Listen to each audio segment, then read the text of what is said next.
Good evening, everyone. Welcome to our February 18th meeting. We will begin with our call to order, and then while we are getting ready for our moment of silence, please silence your phones, turn off the volume so as not to interrupt the flow of business this evening. I'll give you a moment to do that.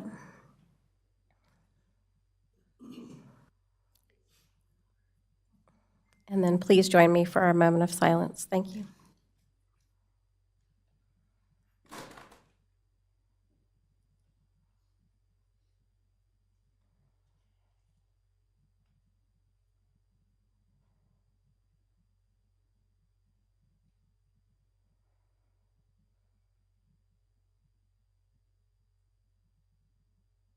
Thank you so much. And if you're able, please stand for the Pledge of Allegiance.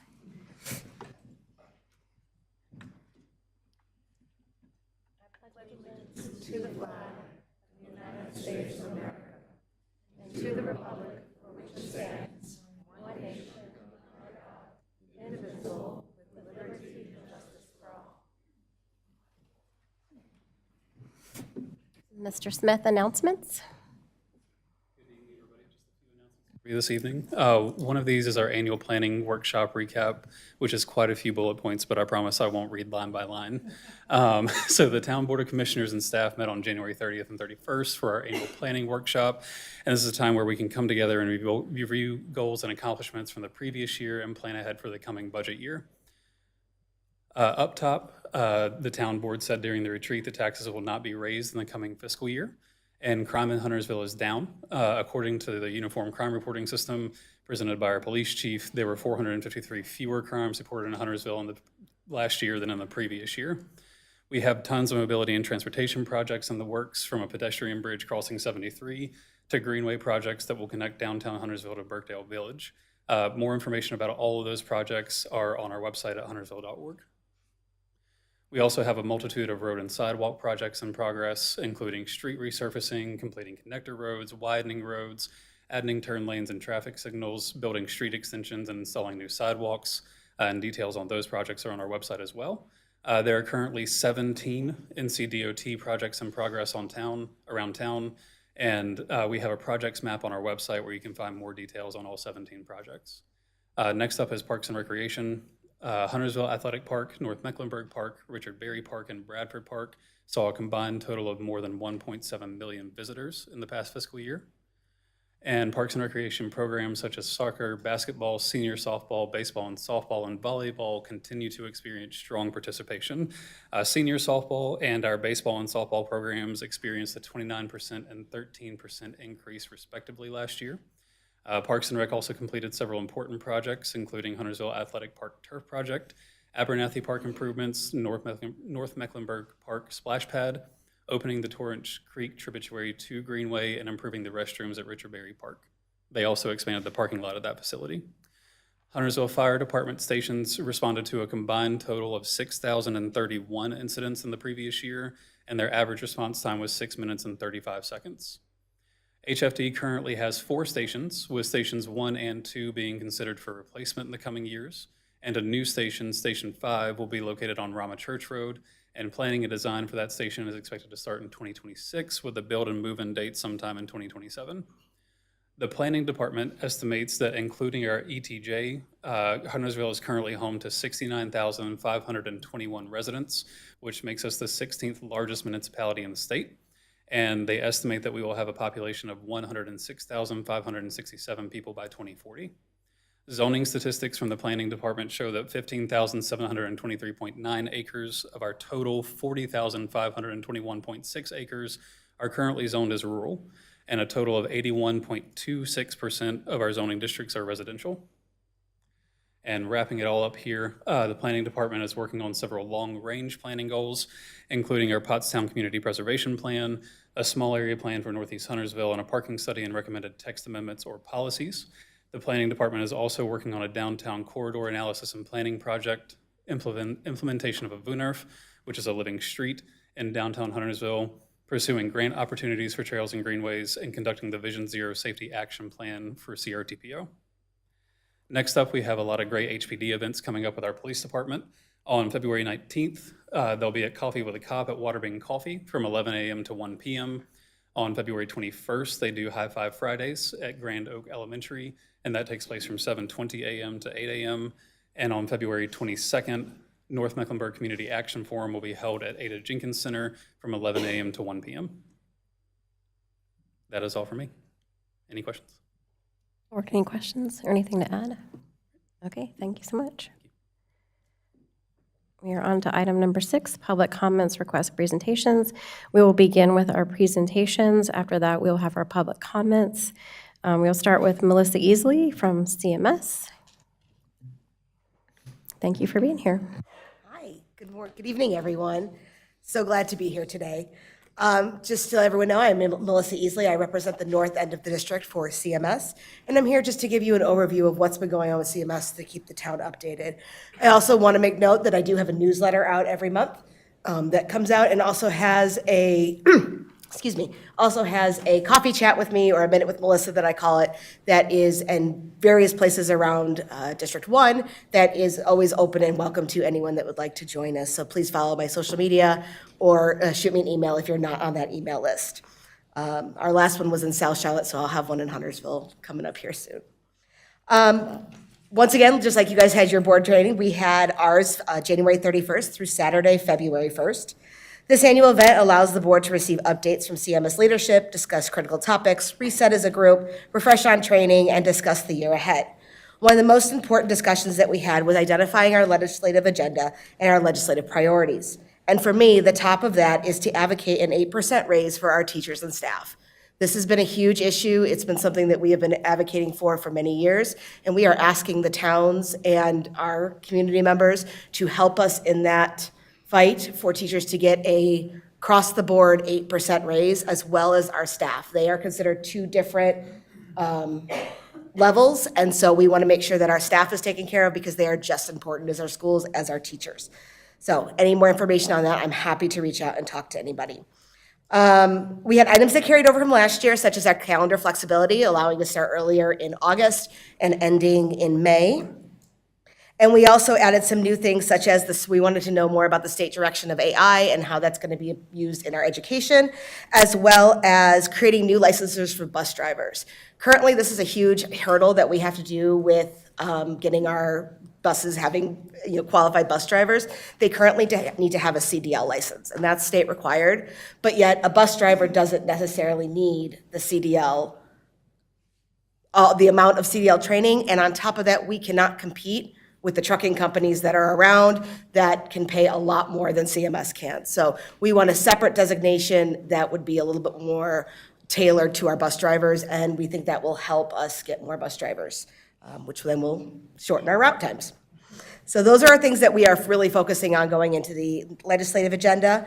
Things I also want to talk about is our student achievement results. We have seen some great strides in the last year. We have seen that when we put our best strategies forward and focus on schools who need more support, they do succeed. We've had graduation jumps this year. We've had progress on closing the achievement gaps between white and Hispanic and multilanguage learners. Some data points I want to point out is that 19 schools were removed from the low-performing schools. This shows that our focused efforts can achieve. 146 of our 186 schools, which is about 83%, met or exceeded growth from the state. This is the highest in our history. In D1 alone, we have 7 schools that have met or exceeded the growth of the state, and that is Mallard Creek, North Academy of World Languages, North Mecklenburg High School, Bailey Middle School, Croft Elementary, Davidson K-8, Mallard Creek Elementary, and Torrance Creek. I also want to point out that as a district, we are up 2% in multi-language learner project, which is outpacing our neighborhood districts. So we have a lot of things that are in the works and in the process that are showing a lot of results, and we can't wait to continue to see more of these results as the year goes on. An update on the bond, we are still progressing with our bond plan as stated. The bond projects are dictated by the funding ability from the Board of County Commissions, and we thank them for being our partner in this and making sure that we are working as a team instead of being dictated one way or the other. So right now we have the first 4 projects for up here are on their way. North Mech has already been designed and is finishing up some of the permit issues. The middle school 2 is being worked on with permit issues. and Huntersville Elementary will all open in 2028, and then Cornelius Elementary is projected to open in 2030. So we did get our next set of projects. So all 4 North Mecklenburg projects will be done in the first 2 groups of projects. So I'm really, really excited about that. I also want to point out that we have a bond website that you can go to at any point in time and see live updates of where the money is going, who it's being spent by, who is doing the construction. And my son loves the live cameras of the construction site. So you can actually see the school being built and what they're working on. It's really a cool experience. So that website is cmsbondconstruction.com. And it gives you updated, it gives you live webcams, it gives you all that information. So if you ever need anything else, please don't hesitate to reach out. As a personal point of privilege, and the last thing I want to say is that I see on your agenda tonight, you are discussing the non-discrimination ordinance. CMS prides itself on our diversity and among our schools, our students, and our staff. I look forward to having Hunterville join us in celebrating and honoring the diversity of this area and making our community safe and whole for everyone. Thank you for your time this evening. Thank you. Do you have any questions for Ms. Healy before she runs away? Okay. And next we have Discovery Place Kids, Dr. Hill. Hey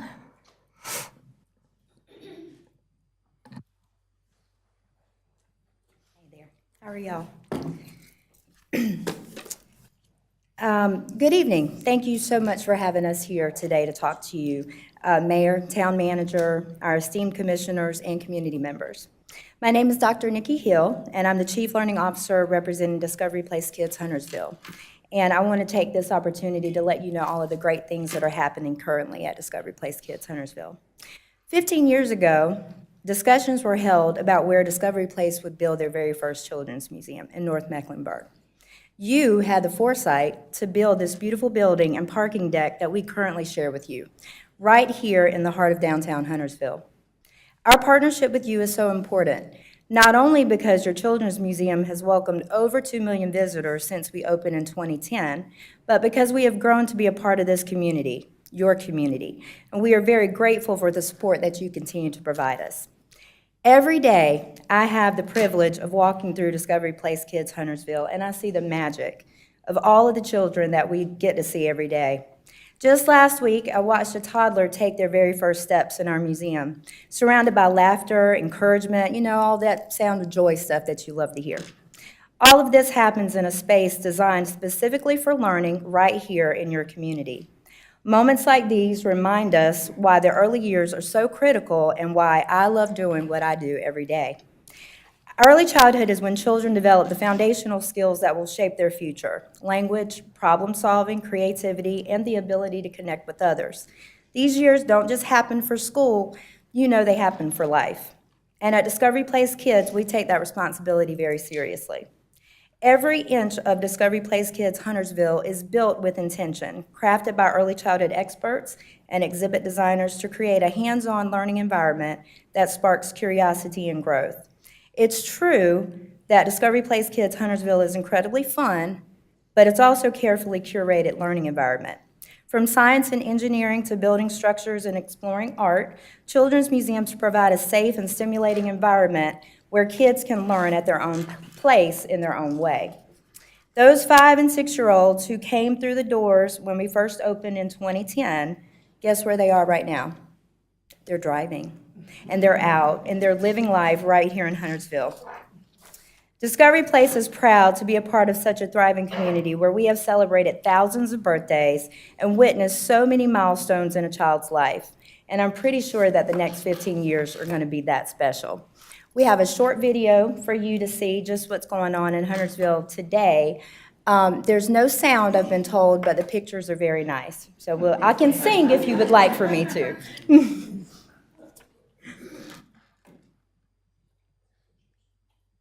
And anyone can hum if you don't like the quiet. You see all the exciting things. This is our museum today.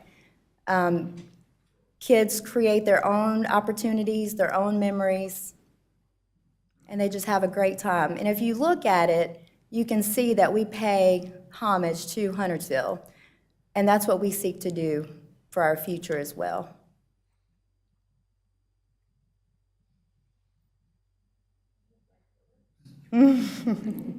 That's our renovated garden area, the climbing wall, the favorite water table. I'm sorry?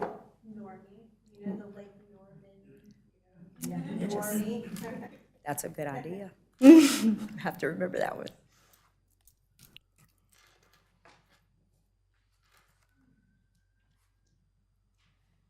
I really wish somebody would sing.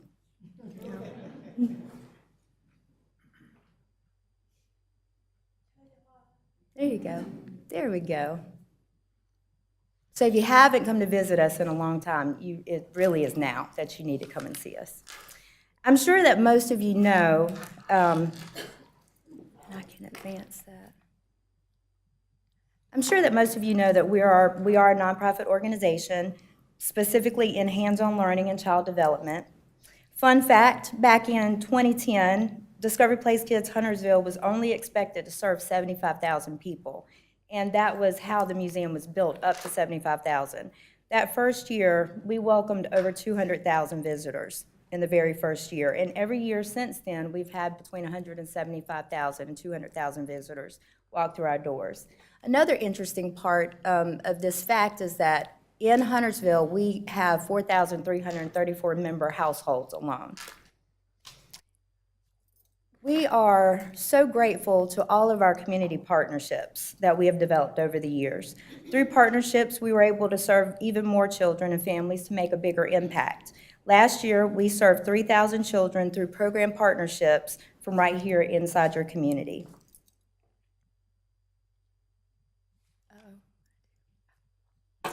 Now, I have a quick question for you. How many of you have ever had the opportunity to go to Disney World? With someone, play with someone? I want you to think about those moments where you saw the biggest smile on their face and the excitement that they had.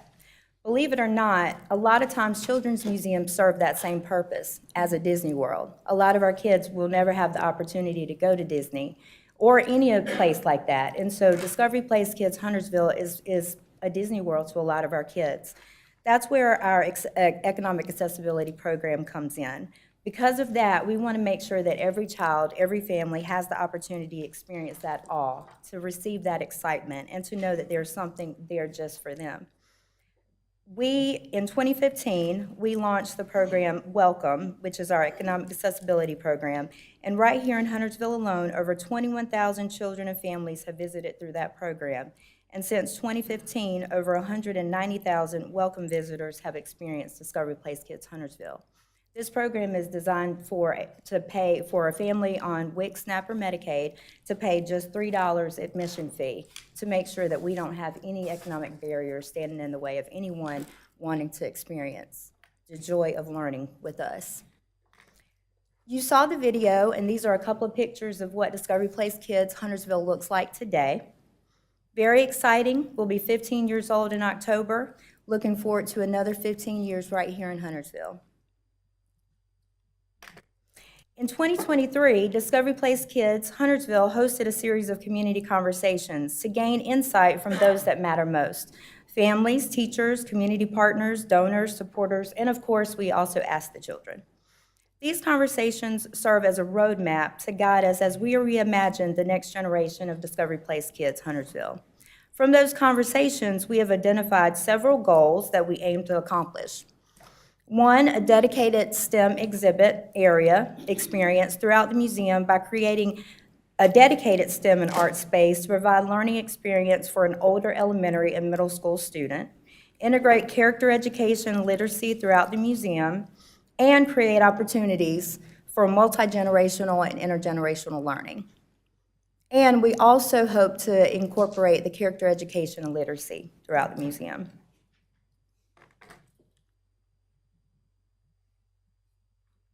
Now, again, this is our current town center. This is housed right in the middle of Discovery Place Kids Huntersville.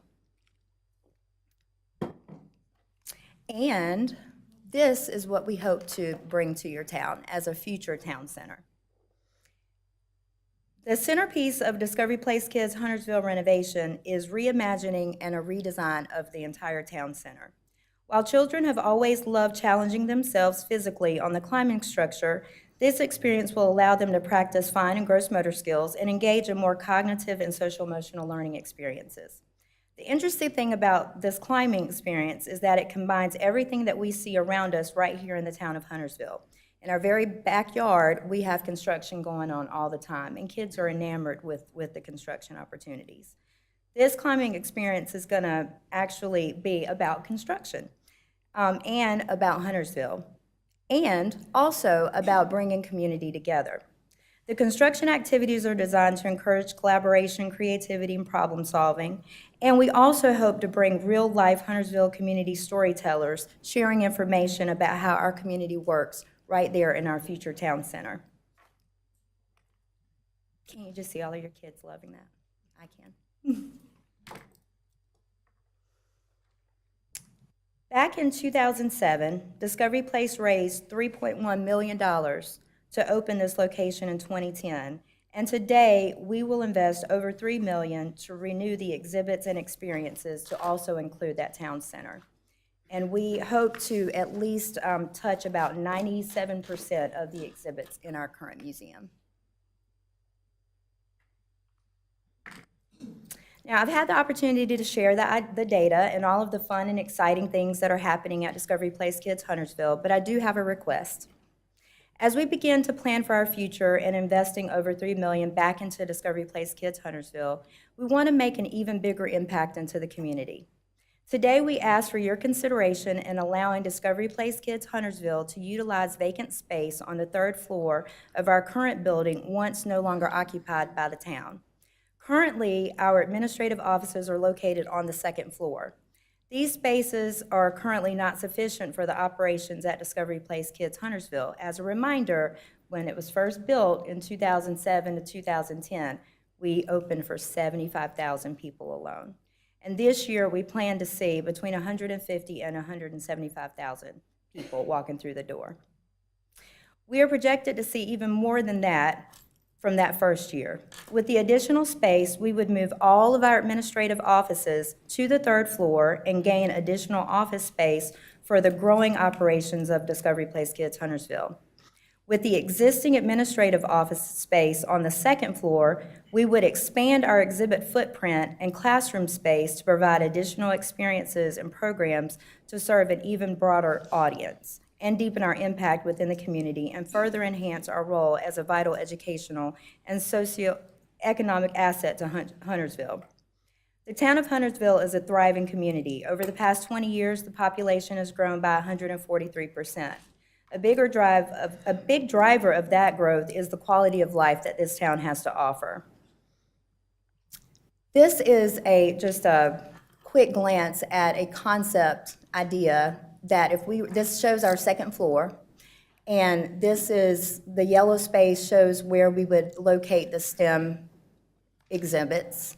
And then the red space is our current classroom space. You notice that there's 3 there, one with workshop. That one's very small, so it's not very functional for us. The conversion of office to classroom, that shows where our current offices are. We would convert those office spaces into classroom and programmatic spaces. So this would allow us to move all of our administrative offices up and then expand our footprint around the 2nd floor to utilize those administrative offices.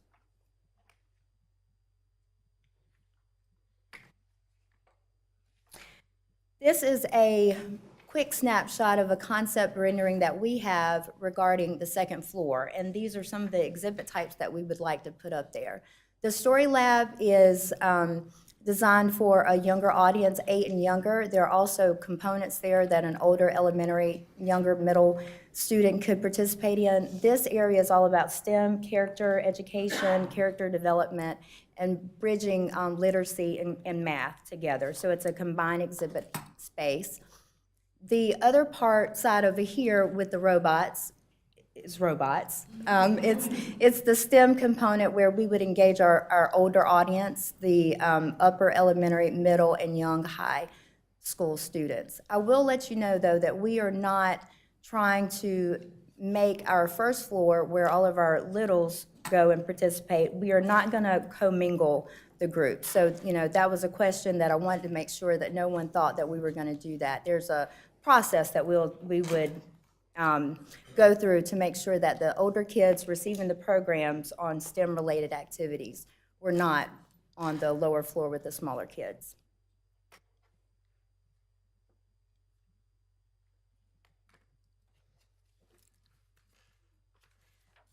So our town is growing. You know our town is growing, and families visit from all over the region, and demand continues to grow.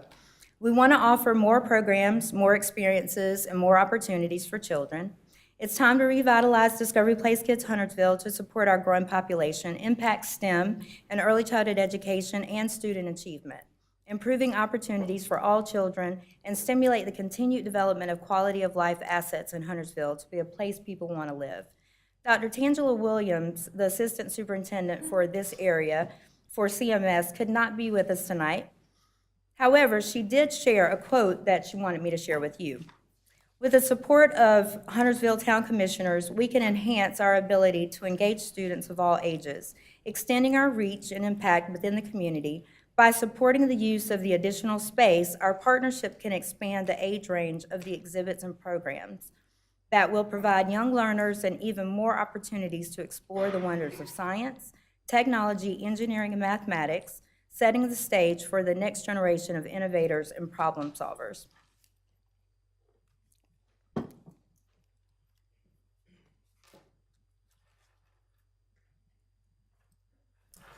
Revitalizing Discovery Place kids, impacting STEM, and stimulating the continued development of quality of life assets here.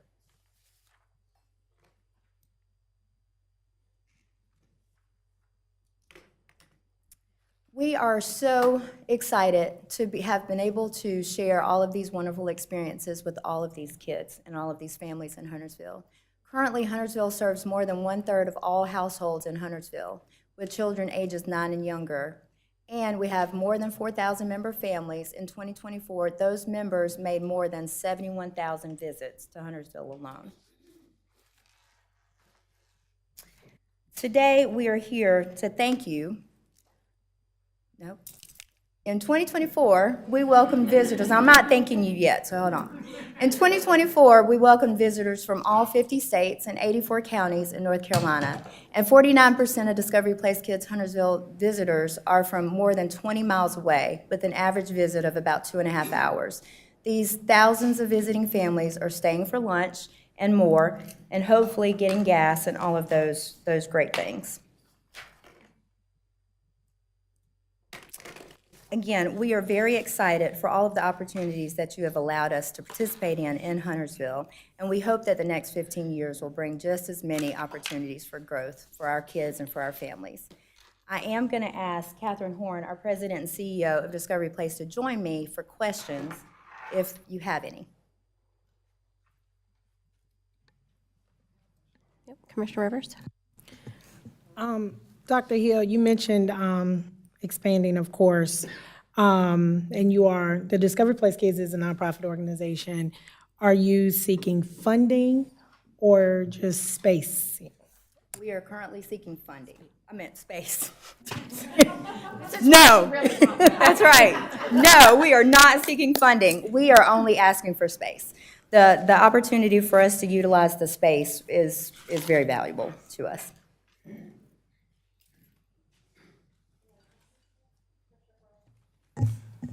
Dr. Hill, thank you for the presentation. And I personally think that your growth and expansion will do wonders and a huge economic impact to our downtown as we revitalize our downtown.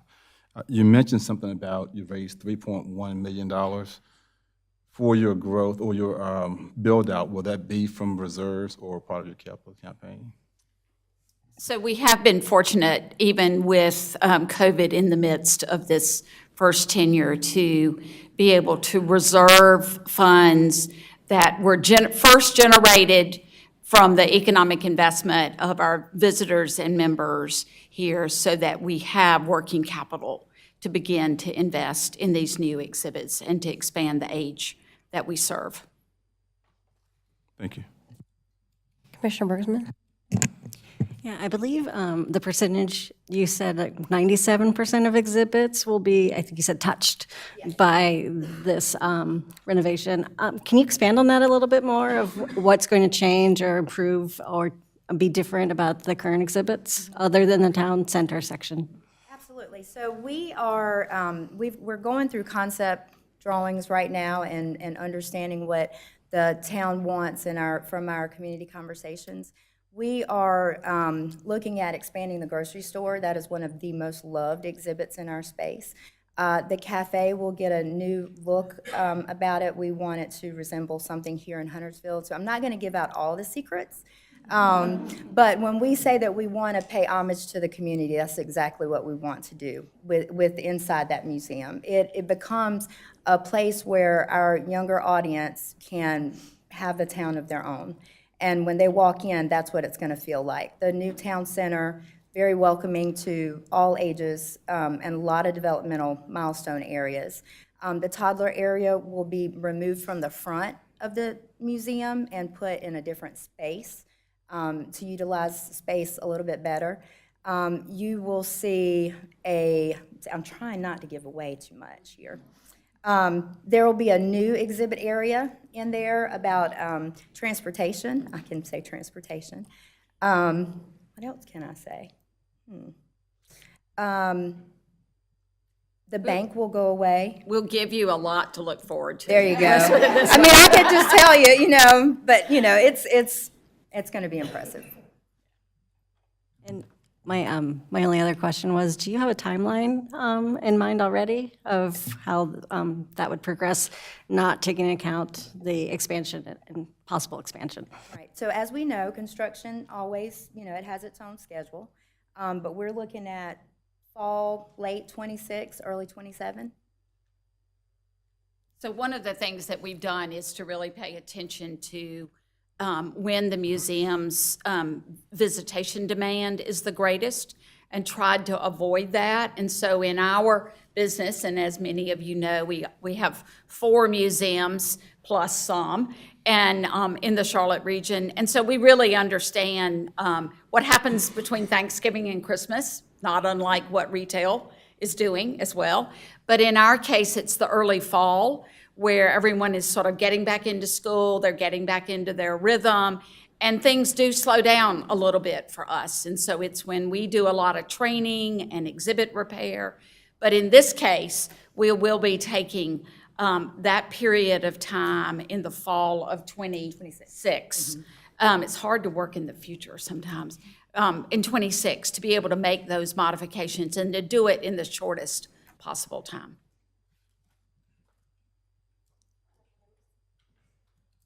You mentioned that you are moving your offices upstairs. How much space do you anticipate needing? I'm not gonna question that. I'm not gonna answer that because I don't know. Okay. And I don't know what the needs are of the town either. Right now, our current office space, we don't have enough office space to support the actual staff that support this museum here. I don't know. We would need to look at it and just see what makes sense to help us get up there. I think that would be really helpful for us to know in making this decision. Okay.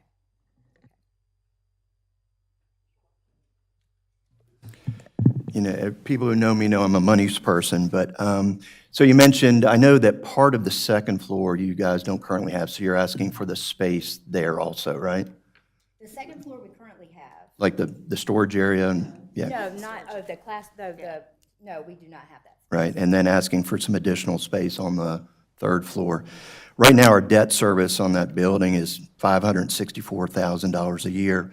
Adding in utilities, it's about another $112,000, so roughly about $700,000 it costs us to operate that. Are you asking us for more space and not wanting to partner to pay for any of that space, or I'm just trying to understand? I think that's a discussion, that's information that's new to us or new to me. And I think that's a discussion that just needs to be had to understand what the needs of the town are for that space, because I'm sure, you want to have it be used at the highest and best purpose, but also recognize that as a nonprofit, we're here providing services for the community, particularly with our welcome program and the programs that we're doing with schools and teachers at the lowest possible cost or no cost at all. And so I think we'd love to be in a conversation to understand how to best accomplish all of our aims, yours, the town's, and Discovery Place. Yeah, and I appreciate that. We're suffering with space needs too. Yeah. So, Hopefully it's going to get a lot better. yeah, for part of it, yeah, but we are looking at it for an expansion for police and fire, but that's it. Thank you. Ross? I do have a comment concerning what Commissioner Wall said. Sometimes we get locked in on what it costs to run the facility, but I do not think you could put a cost or a value on education, our children, as well as the economic impact that you all will bring. You'll bring more business to this town. You'll bring an audience that we currently don't have. You're increasing your customer base. So again, that's something that our board will discuss. But again, please don't get locked in, I would say, on how much it costs to run the business or the building. I think we should look at what's most important to our town and how do we partnership with Discovery Place Kids, because you have been tremendous for us as a partner. Just one follow-up, and I know you won't know this right now, but also as a part of those discussions, a lot of times you talk about number of visitors, but typically we're looking at that. What is the economic, what are we getting back in taxes, so to speak, for that investment and stuff? So it might be something to look into. Sure. Thanks. So go ahead.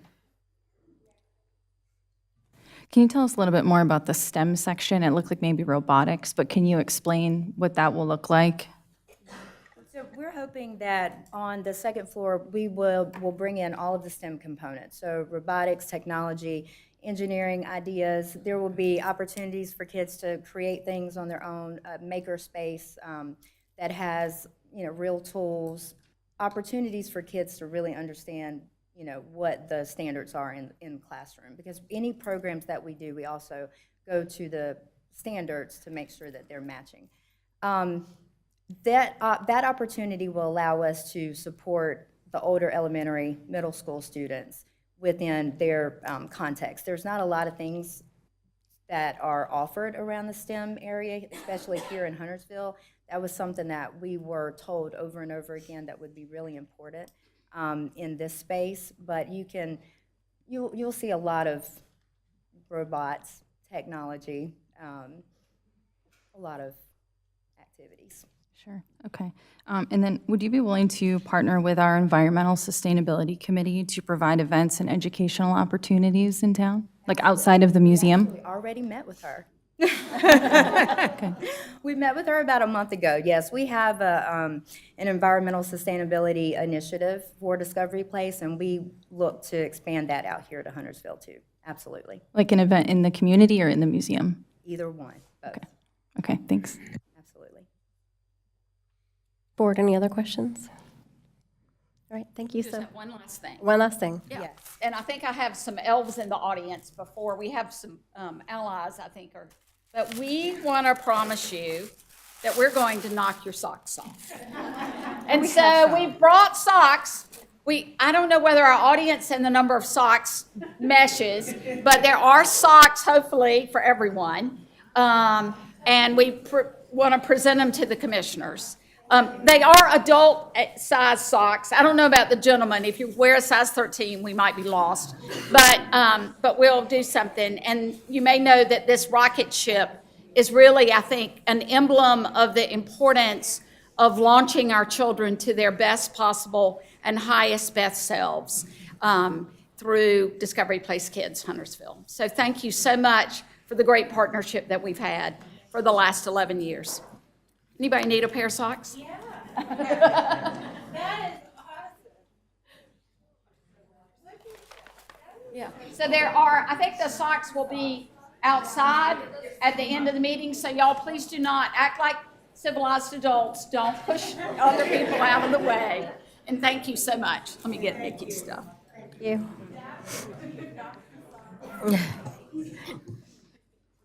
All right, we are now going to begin our public comment period. And so just a reminder that each speaker has 3 minutes to speak. You just need to state your name when you come to the podium. Please remember, if you are sitting in what I like to call the gallery, that please don't cheer and jeer and clap. Please don't make extra commentary or anything like that towards the speaker. And if you are the speaker, please do not have any personal attacks towards anyone in the room or anyone on the staff. We appreciate your consideration of that. And so to begin us off, we will start, actually, I'm going to say one thing, is Commissioner Rivers is our timekeeper. Yeah, our clock is finicky, so just bear with us. We're going to start off with Leslie Wilson. You have 3 minutes. Good evening. My name is Leslie Wilson, and I'm the Director of Educational Partnerships at the Ada Jenkins Center. At Ada Jenkins, my team and I are dedicated to ensuring that elementary students and their families have access to the educational support they need to thrive. Our overarching LearnWorks program, which stands for Linking Everyone to Achievement Resources Now Works, is a comprehensive enrichment initiative that provides critical literacy support through evidence-based instruction, hands-on learning inspired by literature, and essential enrichment activities including financial literacy, career exploration, and social-emotional learning. Our mission is not only to help students catch up, but to empower them to excel both academically and personally. I'm here tonight to speak on behalf of one of our most valued partners, Discovery Place Kids Huntersville, whose commitment to hands-on education has transformed the lives of countless children and families in our community, in Huntersville community.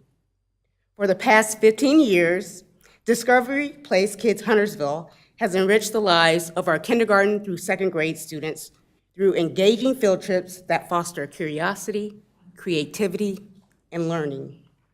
This year, our partnership expanded to include social-emotional learning and career exploration for our kindergarten through 2nd grade students, with our most recent field trip this past December providing invaluable opportunities for family engagement.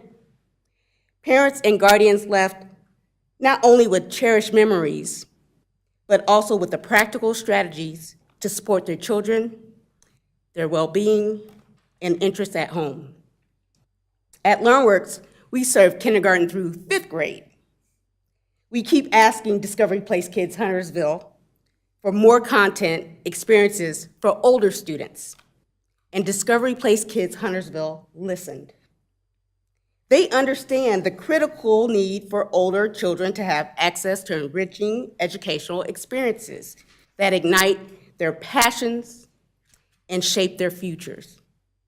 We are thrilled about their expansion to include such and opportunities for multi-generational connections. This is more than a request for space. It's an investment in our children, in our families, in our community's future. Thank you.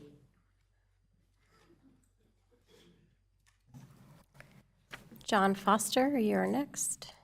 You have 3 minutes.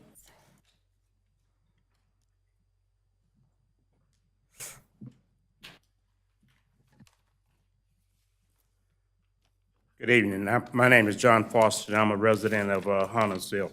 Boy, after everything we've heard this evening, boy, it's going to be tough on trying to decide on what direction I want to go. It's about 3 minutes.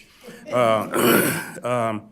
know, I can remember back when Discovery Place Kid was first mentioned about possibly wanting to explore coming to Huntersville. Many residents at that time said that it would not work, didn't need it, and everything else. Well, it has done more than just work. It's been an extremely success. Any town in our region would be tickled to death to have DKP. We need to make sure that DKP continue to grow and to expand. Anything that we can do to help them, do it. Nick, you talked about the financial side of it. When people move to Huntersville, they ask, what's there for me? Well, when we look at downtown, the only thing that we have here is DKP, other than Foster's Frame and Art Gallery. Other than restaurants, that's it. You know, we need to be looking and seeing how can we find 2 or 3 other cultural facilities like DKP to put in our downtown area. When people move here, they help pay taxes, homeowner taxes. Part of the tax dollars help cover the cost of DKP. We need to do whatever it takes to let them expand to the 3rd floor so they can continue to grow and make sure that our kids continue to grow along with the town of Huntersville. I'm gonna go off script for a second. Guys, you all have done a great job the last year and a half. We need you here for another 2 years. I dearly ask you tonight, let's leave NDO on the table until after this election. Sometime you need to walk away from some things, and I'm asking you all to walk away from it tonight. Make sure you get back in office. There's too much going on in our town for us to lose the team that we have up here now.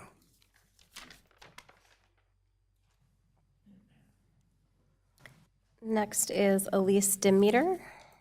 You have 3 minutes.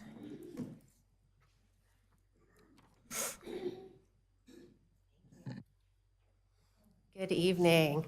I'm Dr. Elise Demeter. I work at UNC Charlotte as a scientist and a researcher.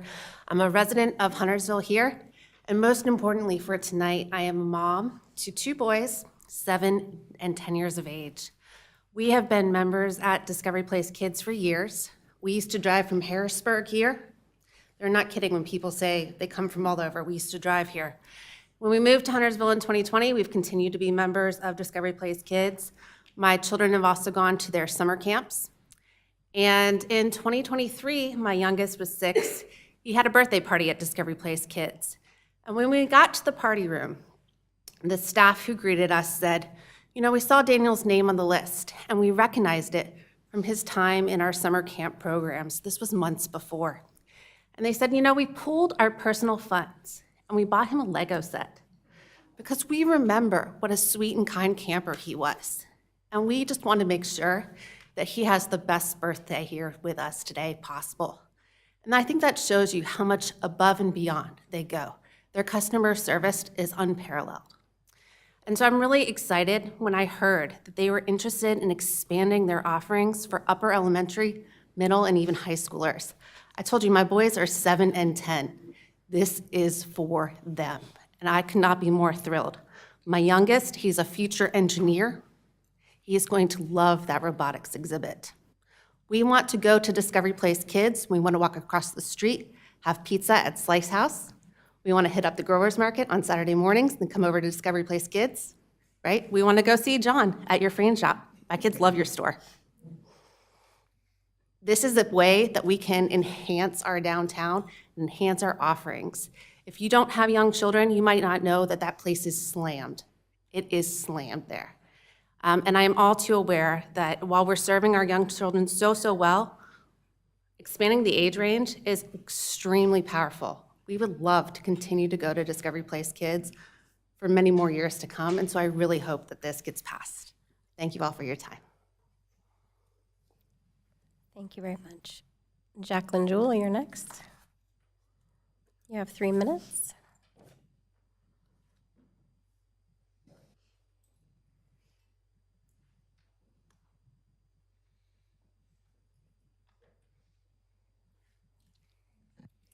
Good evening. My name is Jackie Jewell. I'm currently an experienced facilitator at Discovery Place Kids, Huntersville. Well, I'm here with a number of my colleagues and as a paid employee. All opinions and experiences I share with the board today are my own. When my family and I moved together to the Charlotte area, we spent our first few weeks in a hotel. I was a young and very rambunctious child. I loved to learn and was well on my way to become the voracious reader I am today, which meant that I desperately needed something to occupy at the time that would have been held by school before I was integrated into the CMS school system. In all of her wisdom, my mother, who is here this evening, thought it would be the best course of action to take me to Discovery Place, a couple blocks away on North Tryon. I remember the joy of making shoes out of found objects and duct tape. I remember building skyscrapers out of Jenga blocks. And a very dear memory is me and dozens of other local Girl Scouts having a sleepover inside of the museum. Note to the wise, don't take a very long rest on the wooden planks going into the rainforest exhibit. It's not very comfortable for your back, even as an 8-year-old. When Discovery Place Kids Huntersville opened 15 years ago, I was a little bit beyond our intended range for attendees, and for many years I was frankly a little bummed that I didn't know what was inside. So last November, I saw a job listing, and I jumped at the opportunity. For the last few months, I have been working with an incredibly hardworking staff to deliver the kind of experiences and joy that so many residents of Huntersville experience.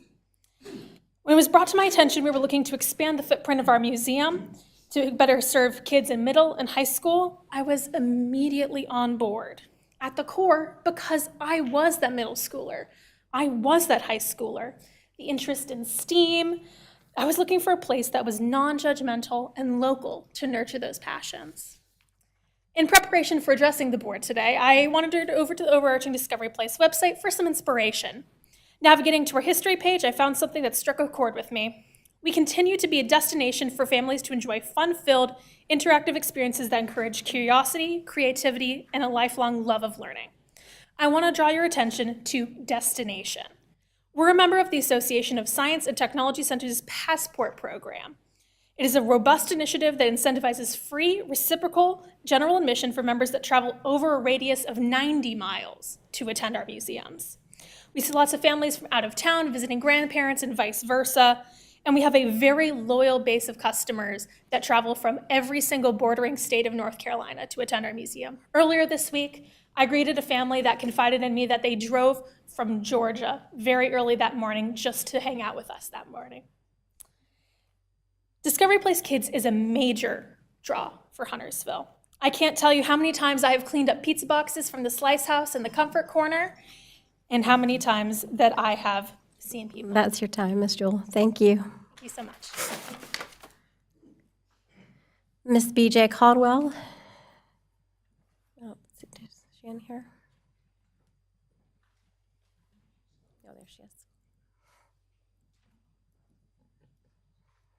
You have 3 minutes, Ms. Caldwell. My legs are a little stiff. Good evening, Mayor, ladies and gentlemen, commissioners. Thank you for giving me this opportunity. I'm Betty Jane Caldwell. I live at 14521 New Haven Drive in the ETJ of Huntersville. And my comments tonight are regarding Huntersville Rosenwald School Number 2 for Black children. And as you know it, it's the Dalewood Center. And I'm concerned about the length of time. Oh, let me give you copies. I'm sorry. Oops. Paper shortage. This facility was much used and needed by residents in the Pottstown and East Huntersville communities, and it has not been available since February of 2024. At that time, the date of our the time for us to have use of it was May 2024. A new date of September 2024 was given, and that was moved to March 2025. When I called last month, the new date is May 2025. Now, groundbreaking for the new town hall and its progress has moved faster than the restoration work at Dalewood Center. A question on the minds of some is why and how can the erection of a new building make more progress than a water restoration project on a small building? Thank you very much. And I think I don't need any of those things. Thank you for the opportunity to speak. Thank you, Ms. Caldwell. Bill Fountain, you have 3 minutes.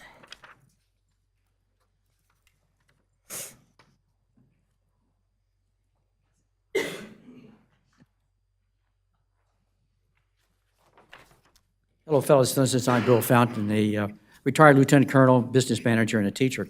A while back, the Charlotte Observer interviewed 3 CMS teachers on how to retain teachers. One of the teachers asked, I thought was a great question, should our public schools be the the social net of last resort. The teachers noted that they were not trained to be social workers, police, nurses, psychotherapists, or counselors, yet they were expected to fill these roles. They wanted to just teach their subject area in orderly classrooms.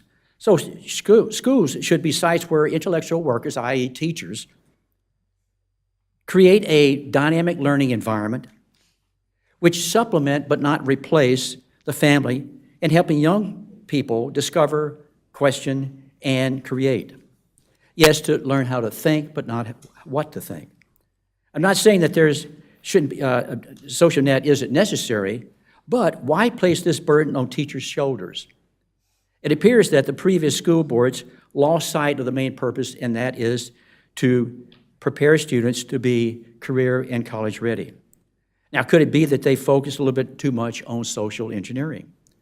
Also, according to the U.S. Department of Education, the school district administrative positions have grown by a whopping, this is from 2000 to 2019, to a whopping 87%, while the teacher population grew at 7.6% and the student population by around 8%. So with all of these added administrative positions, it's no wonder that CMS doesn't have the funds to be able to help pay teachers an extra supplement, as Mrs. Easley was speaking about. Now, also to another point is that, speaking of social engineering, it looks like the town commissioners want to impose an NDO, a non-discriminatory ordinance, on small businesses. Now, these NDOs are really DACOs, which is Discrimination Against Christians Ordinance, because they promote the LGBTQ mindset, which is a mental disorder. Yes, it's chosen behavior rather than a physical impairment, because like, hearing or sight. The NDOs are justified based on compassion, yet real compassion is to help someone follow their God-given natural nature, like natural law and biology. So remember that the NDOs are really DACOs, Discrimination Against Christian Ordinance. But I do want to close one thing. I want to say an attaboy to the Discovery Place. Thank you for your time.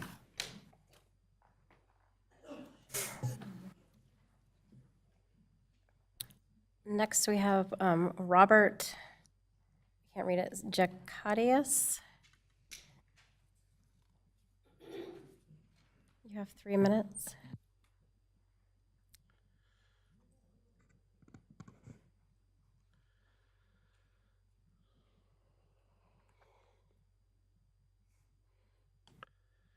My name is Robert Peter Paul Jacadis. I'm here to expose a disturbing web of corruption involving Lowe's, Home Improvement in Huntersville, and corporate, all the way up to the CEO, Marvin Ellison. On July 23rd, 2022, a Lowe's manager in Huntersville assaulted Teresita Placencia, causing documented injuries. When we reported this, Huntersville officer Earl Gordon told us to investigate it ourselves. Then, on December 21st, in what appears to be an orchestrated retaliation, Gordon arrested Ms. Placencia. That morning, I reported her missing to Cornelius Police.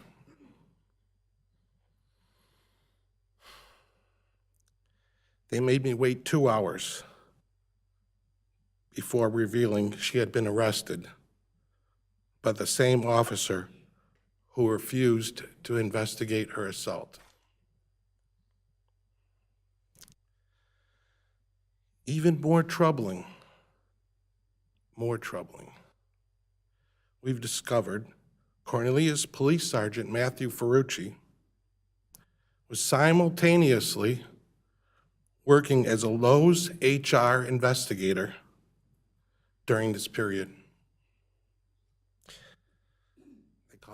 They call that a conflict of interest with a police officer. Consider this pattern, and we have more. It has been time to come out. We've been dealing with this ourselves, but no more. I'm not going to deal with the lies anymore, the manipulation by their attorneys, and they're shaming us publicly with false reporting, false reports to the Huntersville Police.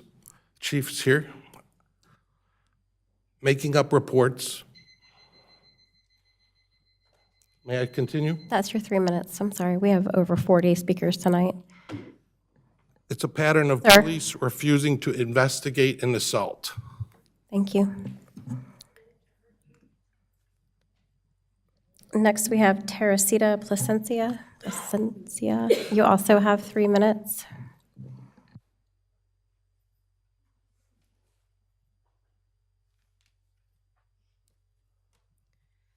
Good evening, Mayor, members of the board, fellow citizens. I am Teresita Placencia.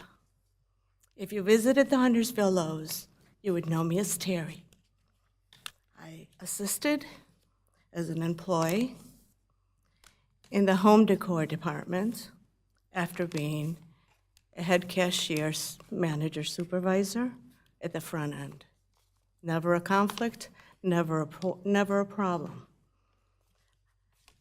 When they say, see something, say something, you shouldn't face retaliation, criminalization for doing so.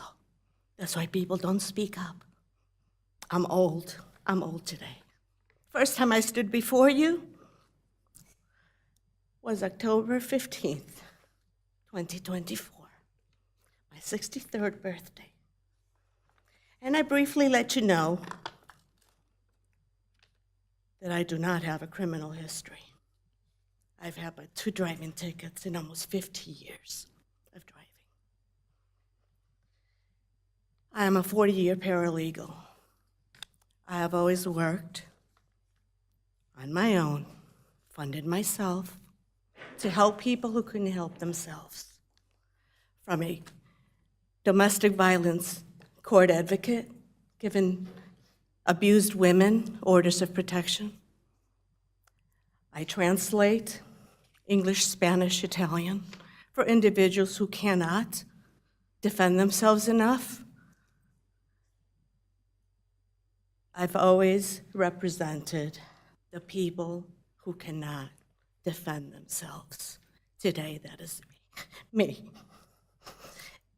In retirement, not something anyone would expect, but it is my reality, and I will fight for the people who don't have a voice, the ones that are abused by a corporate system that controls the people who don't have the education, the funds, or the support. I turn to the public. The government officials know it, from Iredell, Mecklenburg, and all the towns in between. I am not a threatening person. I never have been. And everyone that raises their voice does not do it as a threat. But the first line of defense of a human being, when their life or someone else's life is in jeopardy, is to yell for help.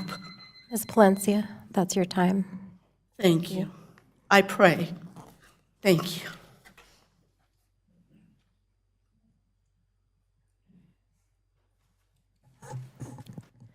Jennifer Roberts, you are next. You have 3 minutes.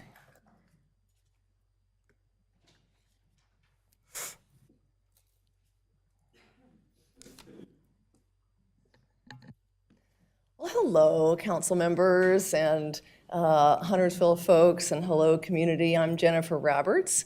I was a county commissioner when Discovery Place Kids opened, and I remember coming up and just having a wonderful time, and it's great to hear all the things going on in Huntersville. I did a lot of speaking about parks and recreation and libraries, and Discovery Place was great. So I've been a county commissioner. I also was mayor of Charlotte. And I'm here tonight just for a few minutes to stand up for the LGBTQ community. I'm a straight ally.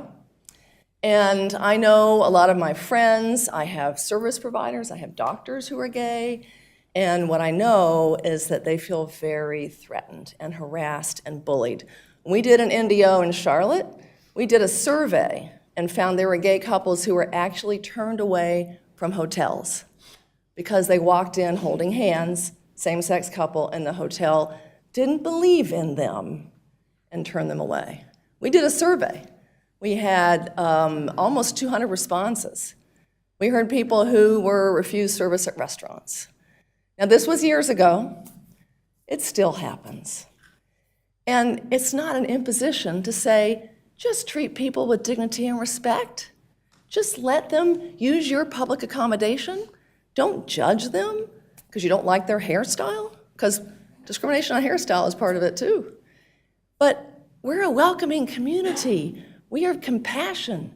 We love our neighbor.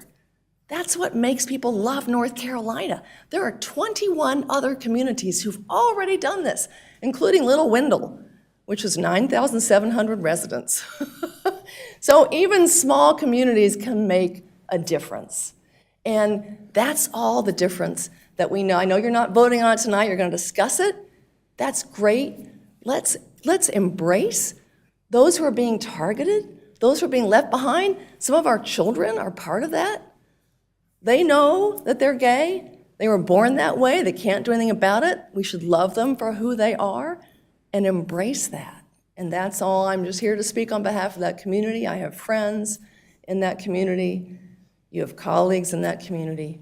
We all have family members and neighbors. They may not be out to us because they're afraid.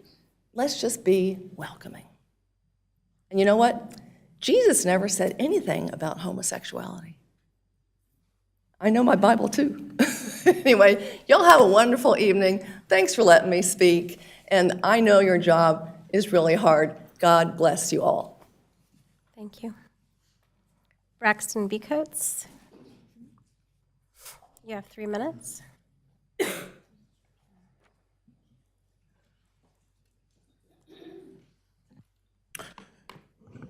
Good evening, Mayor Clark, Mayor Pro Tem Hunt, Commissioners Bergman, Quarles, Dumas, Walsh, and Rivers. My name is Braxton B. Coates, and I serve as the president of the African American Caucus of the Mecklenburg County Democratic Party. My organization proudly signed onto the joint statement between the LGBTQ Dems of Mecklenburg, the Mecklenburg County chapter of the Jewish Caucus, as well as the Young Dems of Mecklenburg in support of the proposed non-discrimination ordinance. I want to take a few minutes here to paint a picture. Imagine a world where people are discriminated against daily. Imagine a world where Black women can't wear their hair in natural styles. Imagine a world where LGBTQIA+ children go to school, a supposed safe space, and can't be safe or comfortable. Imagine a world where the President of the United States is working daily to dismantle diversity, equity, and inclusion practice. Imagine a world where people are literally scared to walk out of their houses and express themselves. Oh, but wait. I think I just confused myself. I told you to imagine this world, but I need you to do me a favor. Raise your hand if you have heard of a story like this. Raise your hand if you've seen a news story recently along these lines, because it's the world.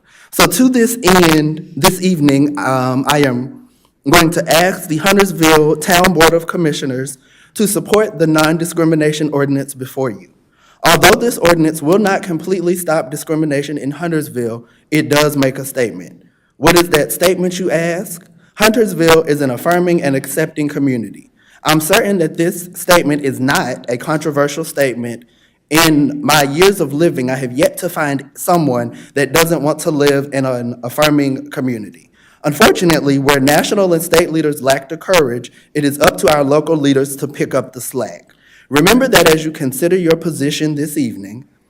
For this reason, again, I am asking this board to not only talk about it, but be about it. Please vote in favor of the non-discrimination ordinance and showcase to the residents of Huntersville that you are willing to put bold policy statements behind the aspirational beliefs for Huntersville that I am sure we all have. Thank you for your time and consideration of this matter. Thank you, sir. Pamela Schmitz, you have 3 minutes.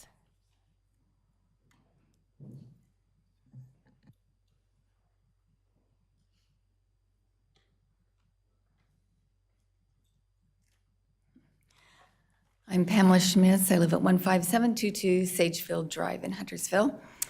Mayor Clark, commissioners, short and sweet.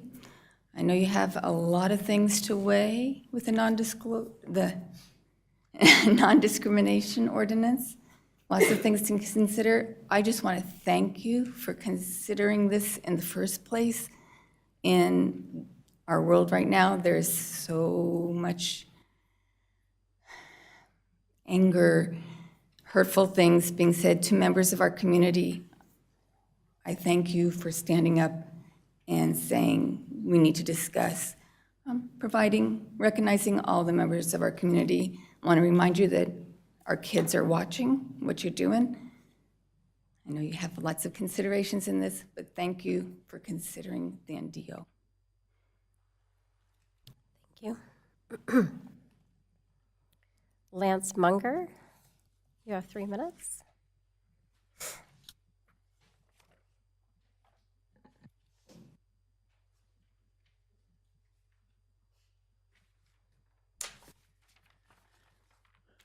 Lance Munger, Belmont, North Carolina. We'll leave it at that.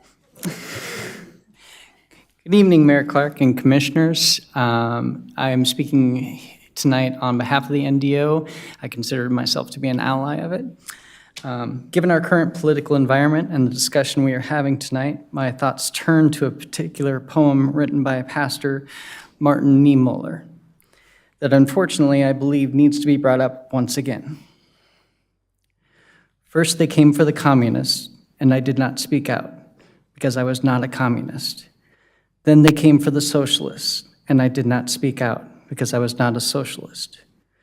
Then they came for the trade unionists, and I did not speak out because I was not a trade unionist. Then they came for the Jews, and I did not speak out because I was not a Jew. Then they came for me, and there was no one left to speak for me. I do realize that as an elected official, you are pulled in many different directions, and you do your best to listen to the people.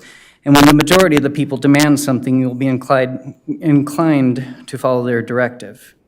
But you also need to make sure that the minority voices are being heard as well, so that their hopes, dreams, and basic rights are not being trampled. One of the most important jobs that you all have is to lift people up and help level the playing field for all your constituents. I'm asking you to please support the NDO. If you do not like it in its current form, work with your colleagues to find a compromise, as compromise is the true nature of a functioning government. Thank you for your time. Thank you, sir. Scott Coronet, you have 3 minutes.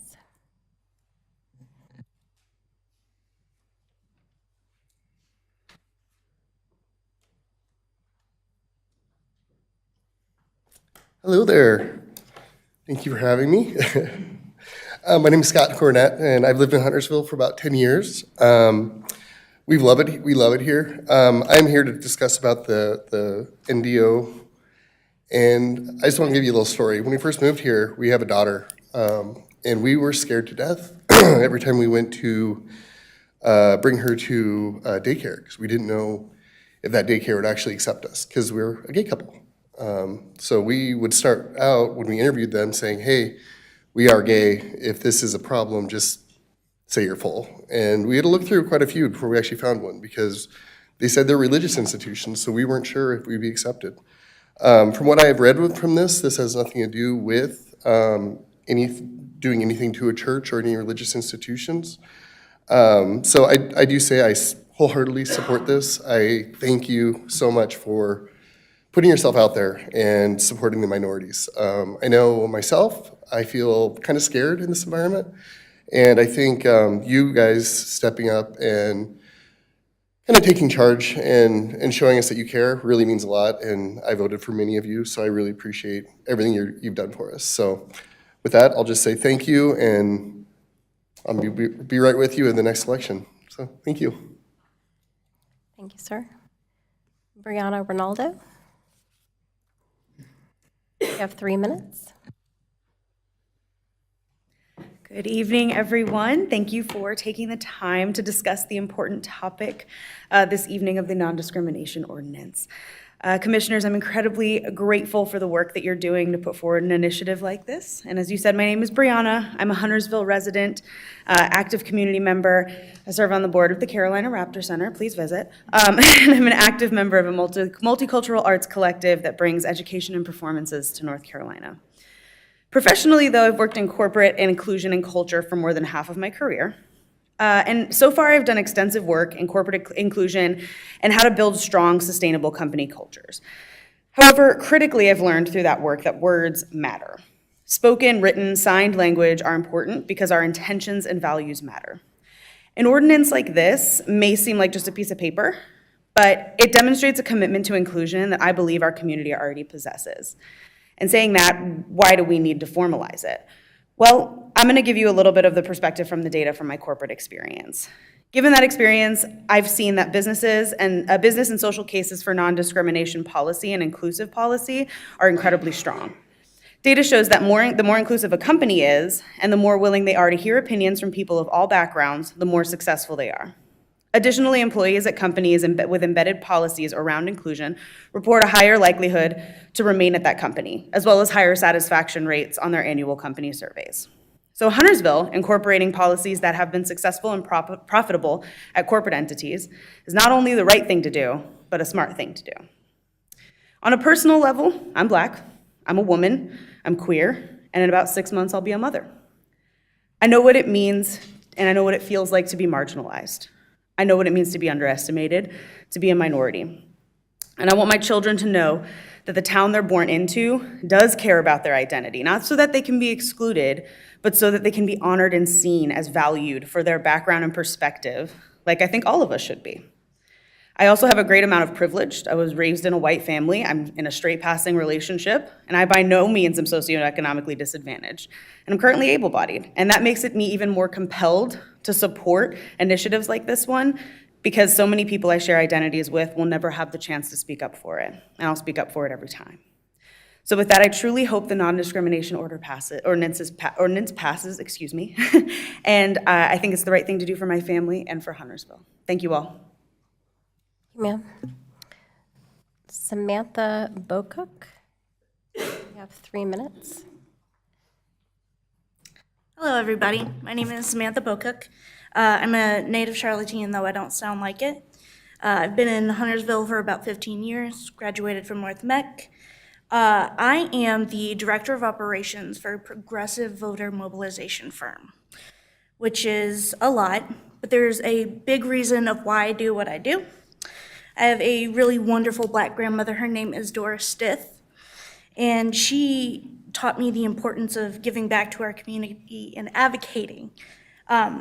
As a Black woman in the 60s and 70s, she canvassed in Myers Park, which is probably a very scary feat. I can't personally imagine that. Additionally, also inspired to do what I do to a man by the name of Bob Culbertson. He was a school board member in the 70s as well. He was extremely passionate about education, equality, and protecting and lifting the most vulnerable of us. It matters to me especially because I am a queer Jewish woman. And And I think it's important to do the bare minimum for all of your constituents.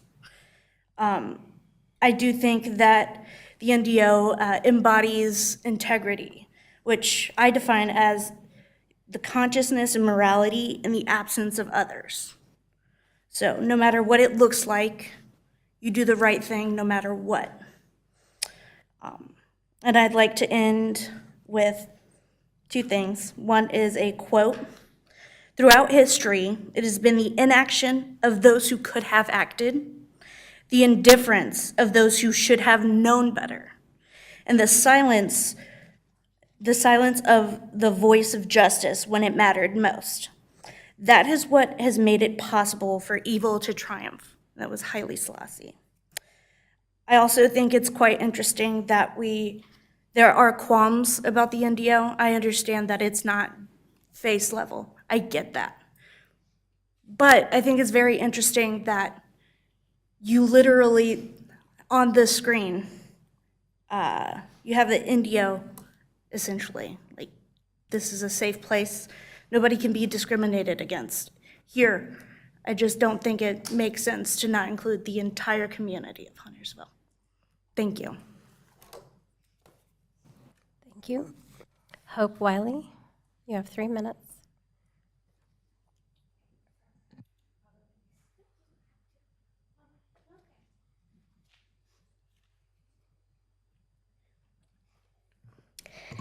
I come tonight to ask you why you feel it's necessary to pass a non-discriminatory ordinance when you're the most discriminatory, non-transparent, and contradictory board that Huntersville has ever had. 2 of the commissioners sat there during the SB 49 public hearing and heard my mom say a little about what happened to me. Neither of you have stepped up to the plate to help me, nor will you help me get the answer to my question I've asked now 4 times. Why are the girls who have been hurt by boys at school punished, yet nothing happens to the boys who hurt us? Why is it okay for us to be hurt and no consequences are given to them? Why can't my mom get a call back from the Huntersville police officer who should have done a report about this, yet only did a call for service? And did he even write anything? Who knows? Why do I, a little girl, keep getting consequences, yet the captain of the Huntersville Criminal Investigation Division yells at my mom without wearing a body camera and lies about another cop? If you want to protect anyone, why can't you protect little girls instead of secretly planning whatever new ordinance this will be about with a school board member who told another woman, until people like you no longer have a voice? Is this what the new ordinance is all about, silencing citizens who have been hurt and not caring enough to help anyone other than a political cause? Shame on you. We lost all representation with this board and wish our former board members were still here. They cared. To them, the town and the people mattered. They would have helped a little girl and not silenced the people. In closing, I would normally say thank you, but there's really no point. Ms. Wiley, you're next. You have 3 minutes. My name is Ashley Wiley, and to further go on to what my daughter said, you guys want to pass the non-discrimination ordinance? I've sat up here how many times telling you I was yelled at, gaslit, lied to by Lotsa. He didn't wear a body camera. My daughter, I still can't even get a copy of a police report. She was told when boys like little girls, they hurt them. Next time, don't make such a big fuss. And it was her fault because she shouldn't have ran from him. Yet I can't even make a police report. There's something very, very wrong here. You guys want to sit here and say about non-discrimination, yet you guys have literally allowed it to happen. You want to sit here and talk about justice? She's been denied justice. I've had to fight for this now for 3 years, and I still can't make a police report. Think about that one. You want to sit up here and pick pet causes and political idealizations. Why? Why can't you guys just show every single citizen in this town that they matter, listen to them, and actually care about them? Care for more than just whatever their race, religion, gender, or creed may be. Care because they're hurting. Care because this is literally why you guys sit up here. You guys are supposed to make the town better for all of us, not some. And until that can get through your heads, I don't know what will. But again, 3 years, and I still can't even make a police report. But yet she's now diagnosed with a TBI, has headaches that would blind you. Her head hurts constantly. And she's asked this question, and they're called personnel files. And then you really want to talk about CMS? Let's go there, because they haven't made gains. Their former COO deleted a financial oversight document that has $1.1 billion on it, they know, yet they still can't provide the document. We aren't going to be able to get the schools because they won't have the money for it. And as far as the bus drivers and everything else goes, why in God's name would you guys want to give them less restrictive trainings and licensure to drive our most precious thing that we have, which is our children? The only thing that I've heard everybody up here say tonight is that they want to make sure that they are seen, valued, and heard. But when are we going to make our children, especially a little girl, feel seen, valued, and heard? I feel she deserves that answer. That's your time, Ms. Wiley. Exactly. Next is Sophia. I can't read it. I'm going to say S, and then you can tell me what it says. Hi, my name is Sophia Samatka. I'm a senior from North Mecklenburg High School, and to be honest, I don't really have a speech for today. I do want to talk about why diversity is important, though. I had the great honor of attending a International Baccalaureate Middle School and International Baccalaureate High School, North Mech. And the main thing that these schools have taught me is the importance of differing perspectives. Since 6th grade, we have read books and we have learned history that represent everyone and that have especially represented marginalized voices. And that is why the NDO is so important, because we need to make sure that these people are able to get jobs so that they are able to support themselves, so they are able to keep using their voices. It is my honor to speak for people who are not able to come here tonight and speak because they are simply not able. And I think it is very important that in order for all of us to truly be equal in our society, we need to start creating laws like this. This might just be a piece of paper, but it is a commitment to what will come for the future. First we'll have this, and then we'll have so much more. And that is why it is essential for us to show that we need, it is important for us to show that diversity is important, that inclusion is important, that equity is important. Because until we show that that is important, we're not going to go anywhere. Thank you. Thank you. Danny Decker, you're next. You have 3 minutes.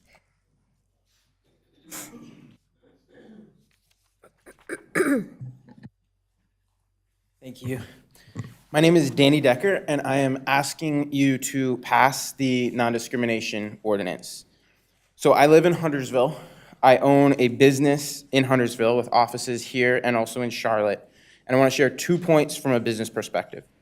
So first, as a small business owner, hiring talent is really, really, really hard. It's really freaking hard to find people who want to work in your business these days. In particular, young talent. They're looking to live and work in inclusive, forward-thinking communities. And passing this NDO will absolutely help us attract more businesses and more employees to Huntersville. We need this if we want to build a town that is more than a bedroom community for Charlotte. Second point is around our brand as a town. If I recall correctly, there was a brand study done last year that led to some updates to our logo and our tagline. Well, I just want to make the point that our brand as a town is a lot more than a logo and a tagline. It's who we are, and it's what we stand for. So who are we as a town, and what do we stand for?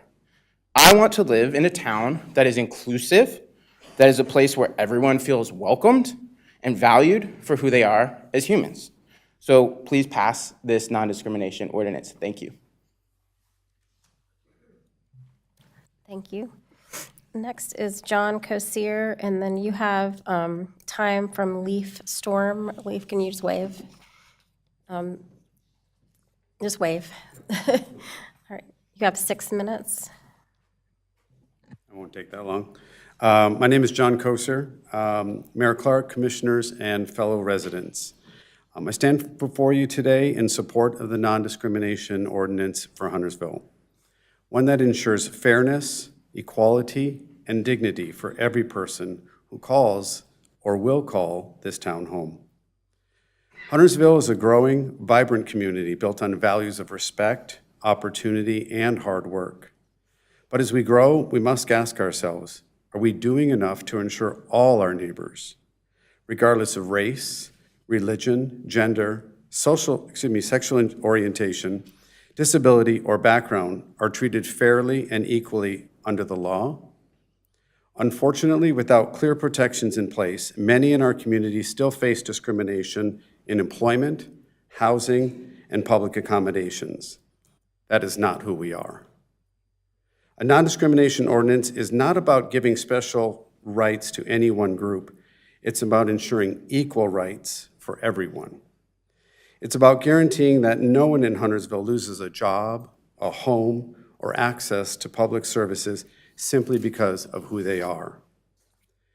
Beyond being that this is the right thing to do, this type of ordinance is also good for business. Cities and towns embrace inclusivity, attract top talent, encourage economic growth, and create environments where businesses thrive. Companies want to invest in communities where all employees feel safe and valued. By passing a non-discrimination ordinance, we send a clear message. Huntersville is open for business and open to all.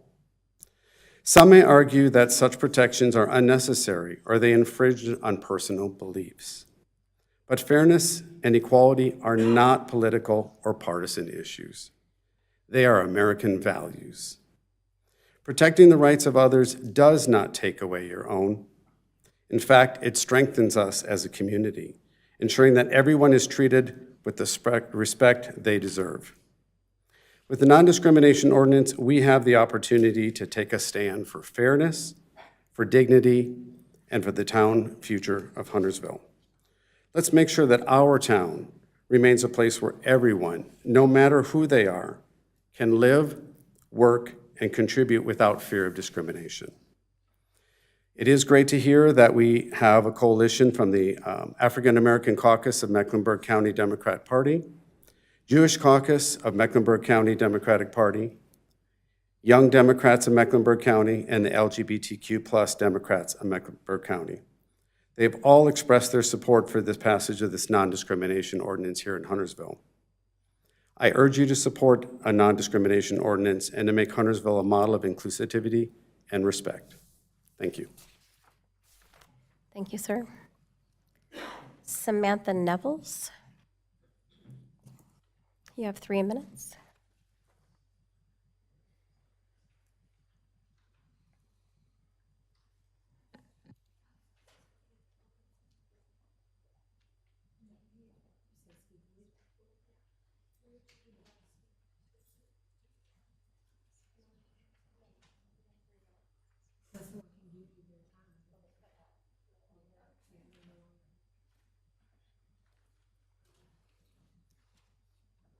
Good evening, everyone. My name is Samantha Nevels, and I am here today as a student of North Mecklenburg High School in support of the NDO.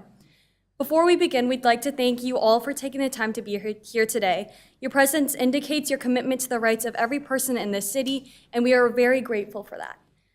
Esteemed members of the audience, I stand before you today to advocate for the rights of individuals who have been silenced, excluded, and discriminated against. These people are not strangers. They are our neighbors, our friends, and our family members. They are hardworking, kind, and deserve to live with dignity and equality. Yet in North Carolina, many are denied these fundamental rights simply because of who they are or what they believe. Discrimination is not just a word, it is a harmful reality that affects real people. It divides us, it hurts us, and it tells people that their value is determined by factors which they cannot control: their gender, their race, their sexual orientation, and even their disabilities. We know that no one else should have to live with this kind of injustice. As a state, we have made progress. We've taken important steps towards civil rights and equality. 22 municipalities have already passed an NDO. But we cannot say we have truly moved forward until every person, regardless of their identity, is fully protected under the law, until no one is left behind. Some may argue that expanding protections is unnecessary. We ask, why should anyone be subjected to discrimination simply for being who they are? Why should anyone live in fear of losing their job, their home, or their dignity because of their identity? This is not a question of politics, it is a question of human morals and principles. Imagine, if you will, the pain and humiliation of being turned away from a job, a home, or a place in the community just because of who you are. Imagine living in constant fear that you will be judged and rejected. These are the daily realities faced by too many in our state, and they deserve our support, our empathy, and our protection. International studies of LGBT anti-discrimination protections by country have found that legal rights for LGBT individuals reinforces economic growth and improvements in health and labor markets, as LGBT individuals are able to participate more fully in economies. In fact, a 2019 study found that for every additional right for sexual minority persons in a country, there was a $320 increase in GDP per capita, or about 3% of the average GDP per capita for the countries studied. It's time for action. It's time for change. We have the opportunity to make a difference, to protect the rights of those who have long been left behind. Together, we can ensure that North Carolina and Huntersville stands as a state where every person, no matter their background, is treated with respect, dignity, and the equality they deserve. Thank you so much. Thank you. Inchara Gopinath, you have 3 minutes.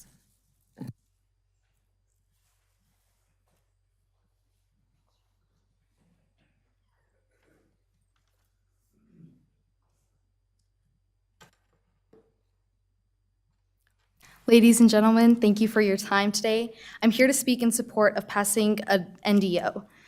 The NDO is a crucial step forward in shaping the growth and character of our town. Discrimination is not just a word, it is a harmful reality that affects real people. It divides us. As previously mentioned by Samantha Nevels, 22 municipalities have already passed an NDO. As we continue to experience expansion, it's vital that we ensure the development that occurs in a way that respects our community's values and preserves the quality of life of current and future residents. As a student at North Mecklenburg High School, I think it's important for us to view other perspectives and recognize that as societal members and residents, that we should be able to recognize each other as humans and equal people. Thank you. Thank you. Okay. Rakesh Patel is next, and I see that you have Mary Hinsman, just wave, and then Hitesh Patel, also, yep. So you have 9 minutes. My name is Rakesh Patel. I'm going to be speaking on a different topic about the Birkdale rezoning and a concern we have about this rezoning request. Over the past few weeks, we've been sending everyone here some emails regarding those concerns. We just found out this while we were sitting back there that those emails have not been going through, so we're going to work on getting those through to you. My goal is not to oppose growth, but to ensure decisions are made with transparency and consistency and through an evaluation of their long-term impact on the community. In 2023, the planning staff denied a rezoning request stating the proposal was inconsistent with the 2040 community plan. Their reasoning was clear. The requested height substantially exceeds ordinance limits and was not reasonable. It It was not in the public interest, and in their own words, it was not in the spirit of the regulations. However, in 2024 of May, the town board approved the removal of the words "spirit of the regulations" from the language, leaving any height adjustments strictly in the hands of the town board and their judgment. That being said, let me remind everyone, the current regulations only allow up to 48 feet, which the applicant's request drastically exceeds on at least 3 structures. The town board must consider past precedent when evaluating such deviations, ensuring that any adjustments are justified, within reason, and take into account community interests, infrastructure, and capacity, and the overall impact on Huntersville. Next, I want to speak on the traffic of all this. Birkdale Village is already a highly congested area with narrow streets, and this project would add substantial strain on the surrounding infrastructure.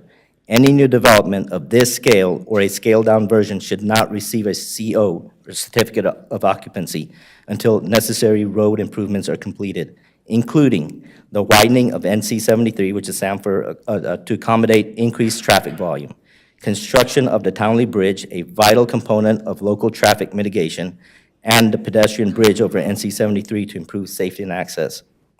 Additionally, emergency response times must be taken into account.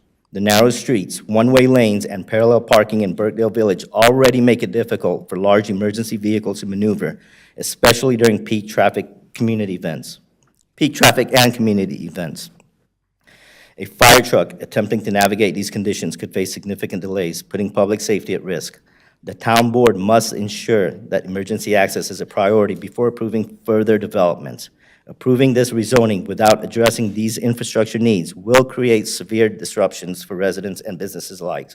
We just found out a while back that people are actually parking in the neighborhoods in front of residential buildings, which I don't even know how that's possible.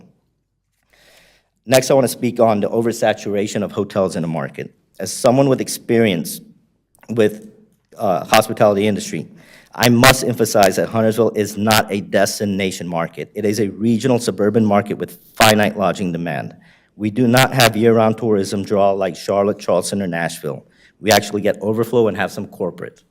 Our hotels primarily rely on local corporate travelers, regional events, and pass-through traffic.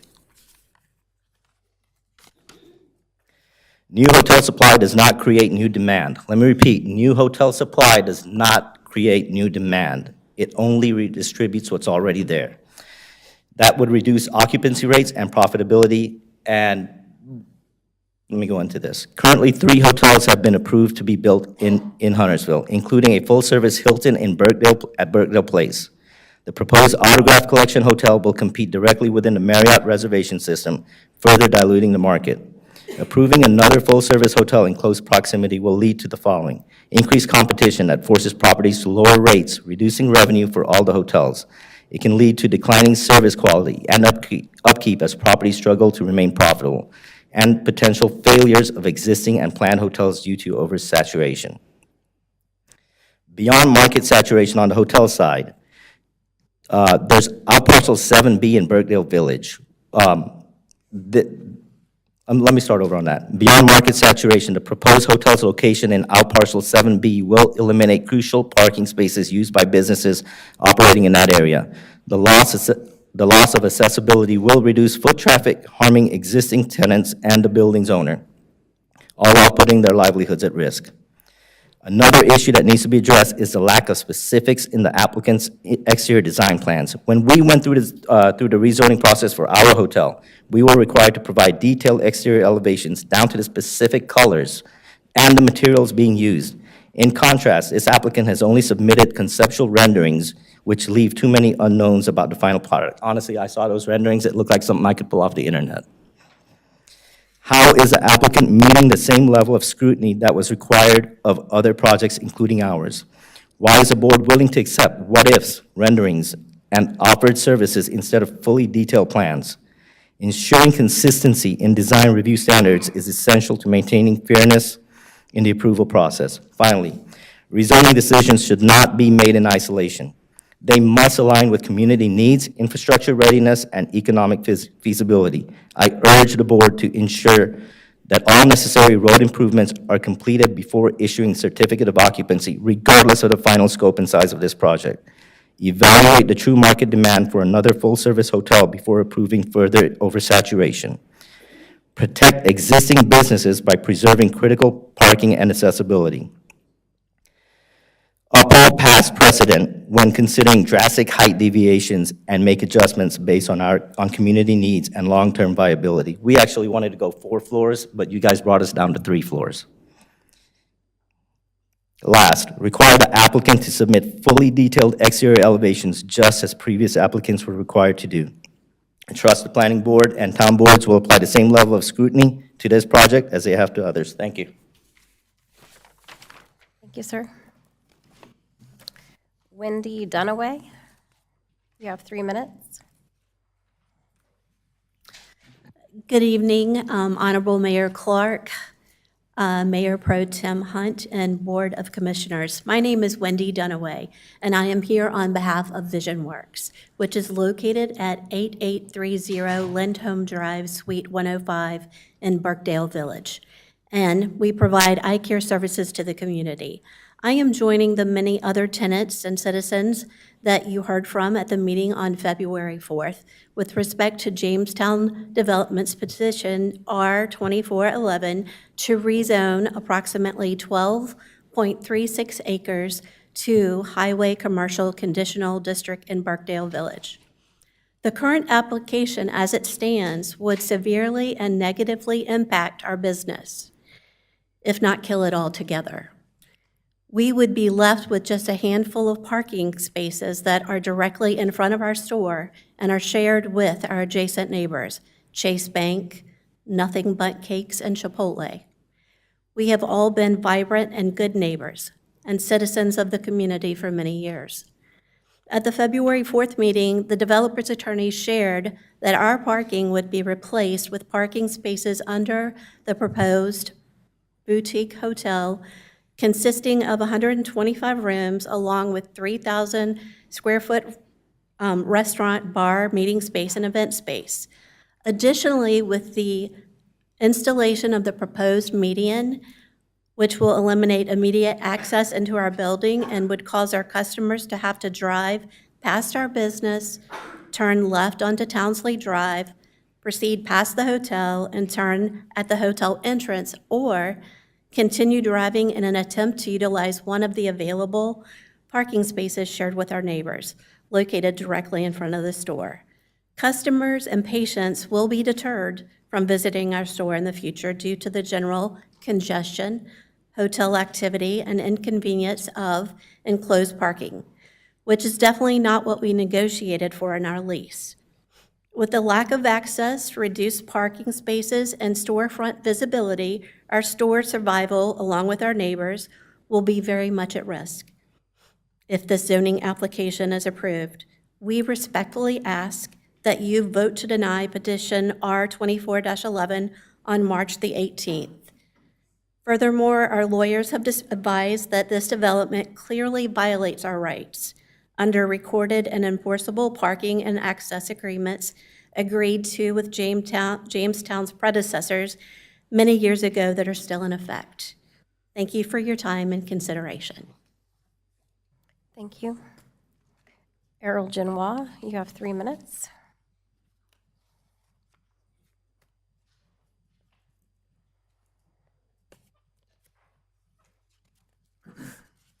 Errol Genois, resident of Birkdale Village for 23 years. I'm here tonight to ask to reject the rezoning for Birkdale Village, the Greens. Please maintain our charming village. These are my reactions that follow concerning an essay on charm and romance by Ms. Coco, August 31st, 2019. What we think about charm reflects our own taste. The essential ingredient of charm is that a village must radiate different feelings than your own neighborhood, especially if you reside in a large city or an urban area. Next, a visitor must receive vibes of romance from the village atmosphere, quietness, simply beauty, serenity. Moreover, water in ponds, fountains, streams increase the inherent beauty of a place. Very importantly, the village gives us the feeling of being away from the hustle and bustle of a city. On the order of age, the village needs to show signs of slight decay. Villages that appear as sparkling clean lose their concept of time worn without turning into rough objects of concrete. Remaining natural, a village maintains its simply charming appeal. Everything about the village must tell us that the village is small with curving roads, houses of different sizes, and alleys. Anything grandiose will ruin the charm of the village. In addition, trees, vegetation will remind people of their own delicate nature. New modern structures in the original village will tarnish the village charm. For example, the Louvre Museum is magnificent, not charming. Furthermore, the color theme is essential. The structures must be either monochromatic or professionally emit the rainbow effect. In all cases, the village requires a dominant theme to keep its charm. Basically, a charming village theme says that I am quaint, pretty, and attractive. In closing, the village charm is, no doubt, a personal viewpoint. But the whole point of charm is that the definition of charm, I think I have some extra time. Yep.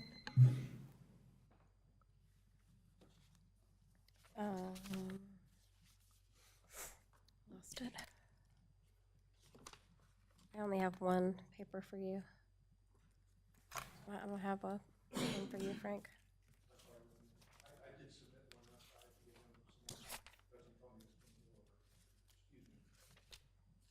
I'm just looking. I don't have one for you. I don't see one. Sorry. Oh, there you are. You're attached to David Krug, not Genoa. Okay. All right. Well, here we are. Your time is up. Sorry. You've attached to somebody else. That's our record.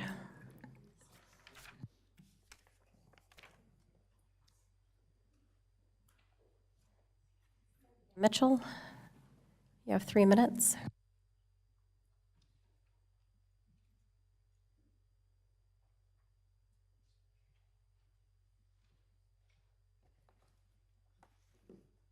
Good evening, I'm Cynthia Mitchell. I'm a resident of Huntersville.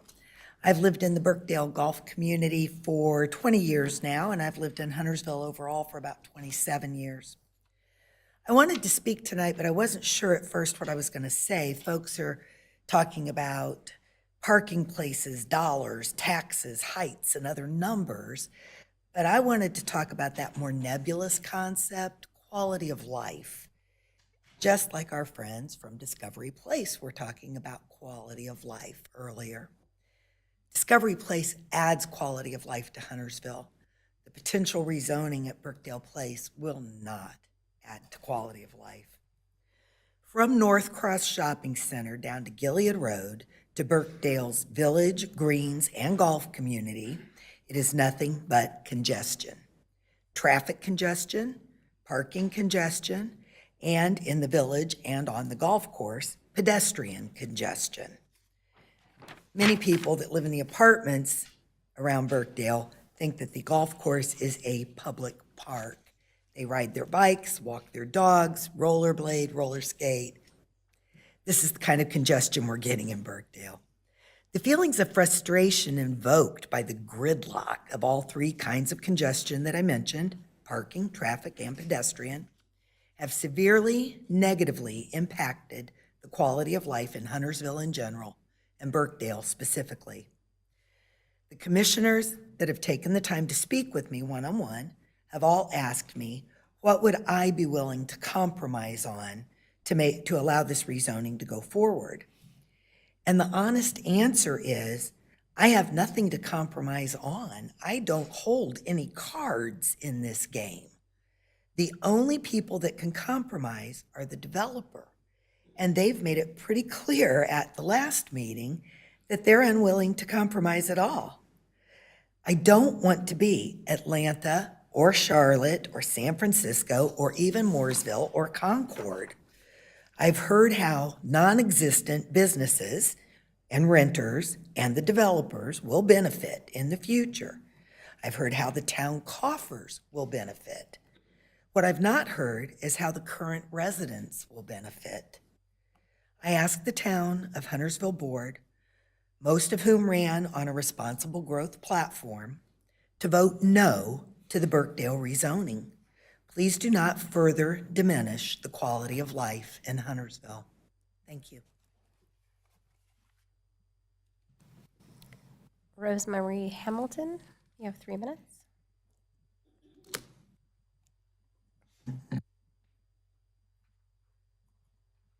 Good evening, everyone. I am Rose Hamilton, and I'm a proud resident of the Birkdale area. And I will be brief tonight. I echo all the sentiments that were so well said earlier. I don't think that I could repeat them any better.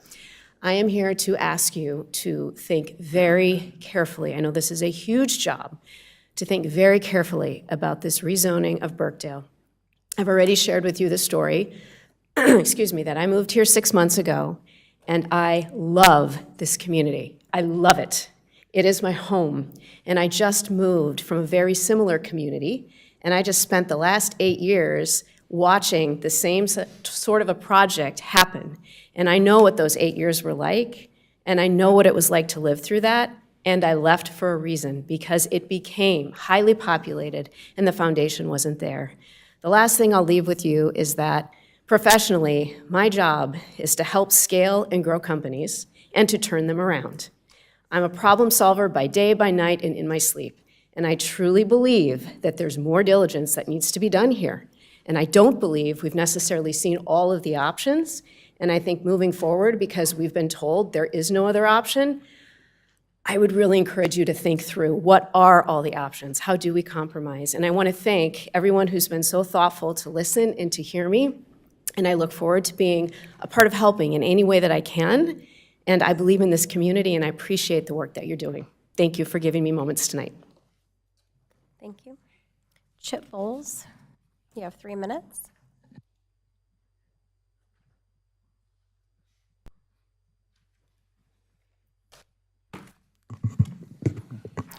Good evening. I'm Chip Bowles, and I also live in Birkdale. And I emailed all of the members of the board, and I appreciate those that responded. Thank you very much. I think I might have mentioned before that 5 years ago, my wife and I moved here from Florida, and it was the village that was the influence of us buying in Birkdale. She said, we have to find a place close to this. It has changed a little bit. It's not the influence it would have been back then. The proposal that is before the board for the rezoning would change it dramatically. And so we're a little bit worried about that. We're not a little bit, we're very worried about that. My wife has loved when we moved here, the shopping at Chico's and also at Talbot's. She loved taking the grandchildren to Nina's. They really loved that place. Those are gone. Now, sure, we have some new things. Lululemon, we've got the Anthropology, and those are high-end places.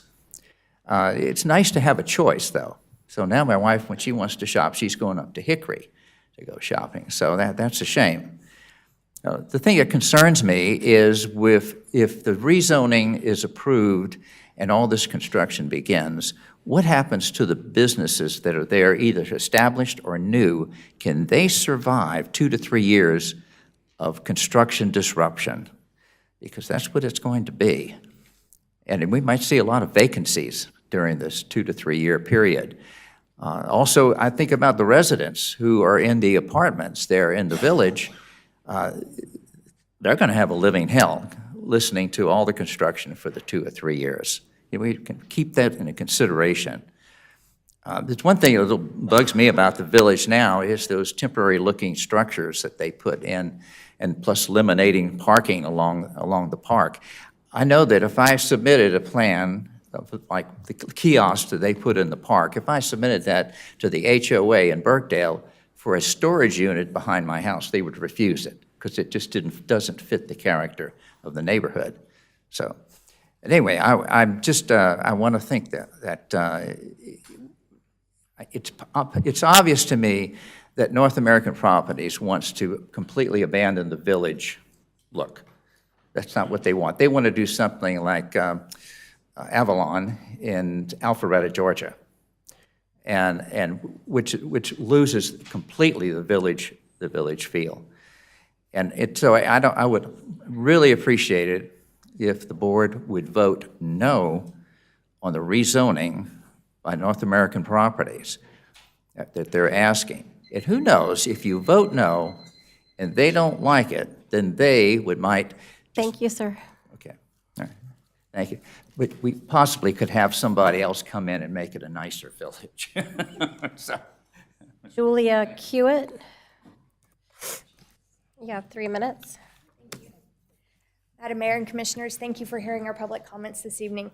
My name is Julia Kiewit, and I live at 17209 Cranwood Avenue in Huntersville. I'm here to talk about the Birkdale rezoning project, but I want to start with the story. It's the story of Dressler's, a locally owned restaurant which first opened in Birkdale Village in 2003. Since then, the Rare Roots Hospitality Group, of which Dressler's is a part, has expanded. The original Dressler's has now become one of their Fin and Fino locations, and it is my favorite place to take friends and family in Birkdale whenever they visit me. Rare Roots Hospitality has been quite successful. And what do they do with their success? They reward their employees for every hour they donate to nonprofits in our community, and additionally, Atrium, Novant, and CMS employees get 10% off their tab at any of their restaurants. Why am I telling you this story? I promise this isn't an infomercial for Fin and Fino, although I would happily and easily do that. I am using this to illustrate that growth and development are good, and Dressler's is a perfect example of the kind that we want. Development that serves the people of the community and doesn't line the pockets of international developers. We can grow organically and the right way. Dressler's is proof that you can care about neighbors, community, growth, and profit all at the same time. The heartbeat of local community is the trust that each of us has in our neighbors. The problem is we can't trust the current proposal. Even if Jamestown builds out their own parking decks, putting office space on top of the parking lot intended for shared use by non-developer-owned businesses in Birkdale could end them by taking away their parking. You've heard others speak about that tonight. I know many of you ran on responsible development. The current Jamestown proposal is just not that. Responsible development wouldn't prioritize profit over community, although, back to the Rare Roots Hospitality example, the two don't have to be in conflict. You can do well and do good at the same time. Responsible development prioritizes organic growth responding to local demand over a top-down, corporate-driven blueprint. And part of organic growth means maintaining an environment where our local businesses can thrive. Please lean into your role as our elected officials and work for us. Let's have growth, but not on someone else's terms. What's the rush? Let the hotel, apartments, and office space across the road and elsewhere across Huntersville come online, and let's see Samford widen first so that we can have the infrastructure that would make this growth successful. Please help us write a better local story for Birkdale Village. Thank you. Thank you. Suzanne Villar, you have 3 minutes.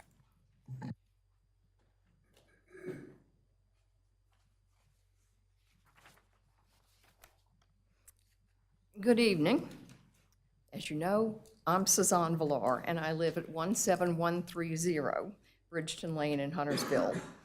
And I'd like to talk a little bit about the objectives, approaches, and opportunities of the different parties involved in the Birkdale Village rezoning situation. I think it's pretty clear Jamestown's objective is to maximize their profits. As far as that goes, there's nothing wrong. The town's objective appears to be, and I heard this directly from a commissioner, not missing out on an opportunity with this rezoning. While the taxpayers and residents who've been in front of you so many times with emails and in person and on the phone, our objective is to mitigate the damage that's already been done to Birkdale and to prevent any future damage. Jamestown's approach seems to have been to put minimal skin in the game. They haven't invested in any legitimate specific elevations. They haven't given us detailed plans. They haven't given any sort of a cost-benefit analysis. They're putting as little into this as they possibly can, and they want their rezoning.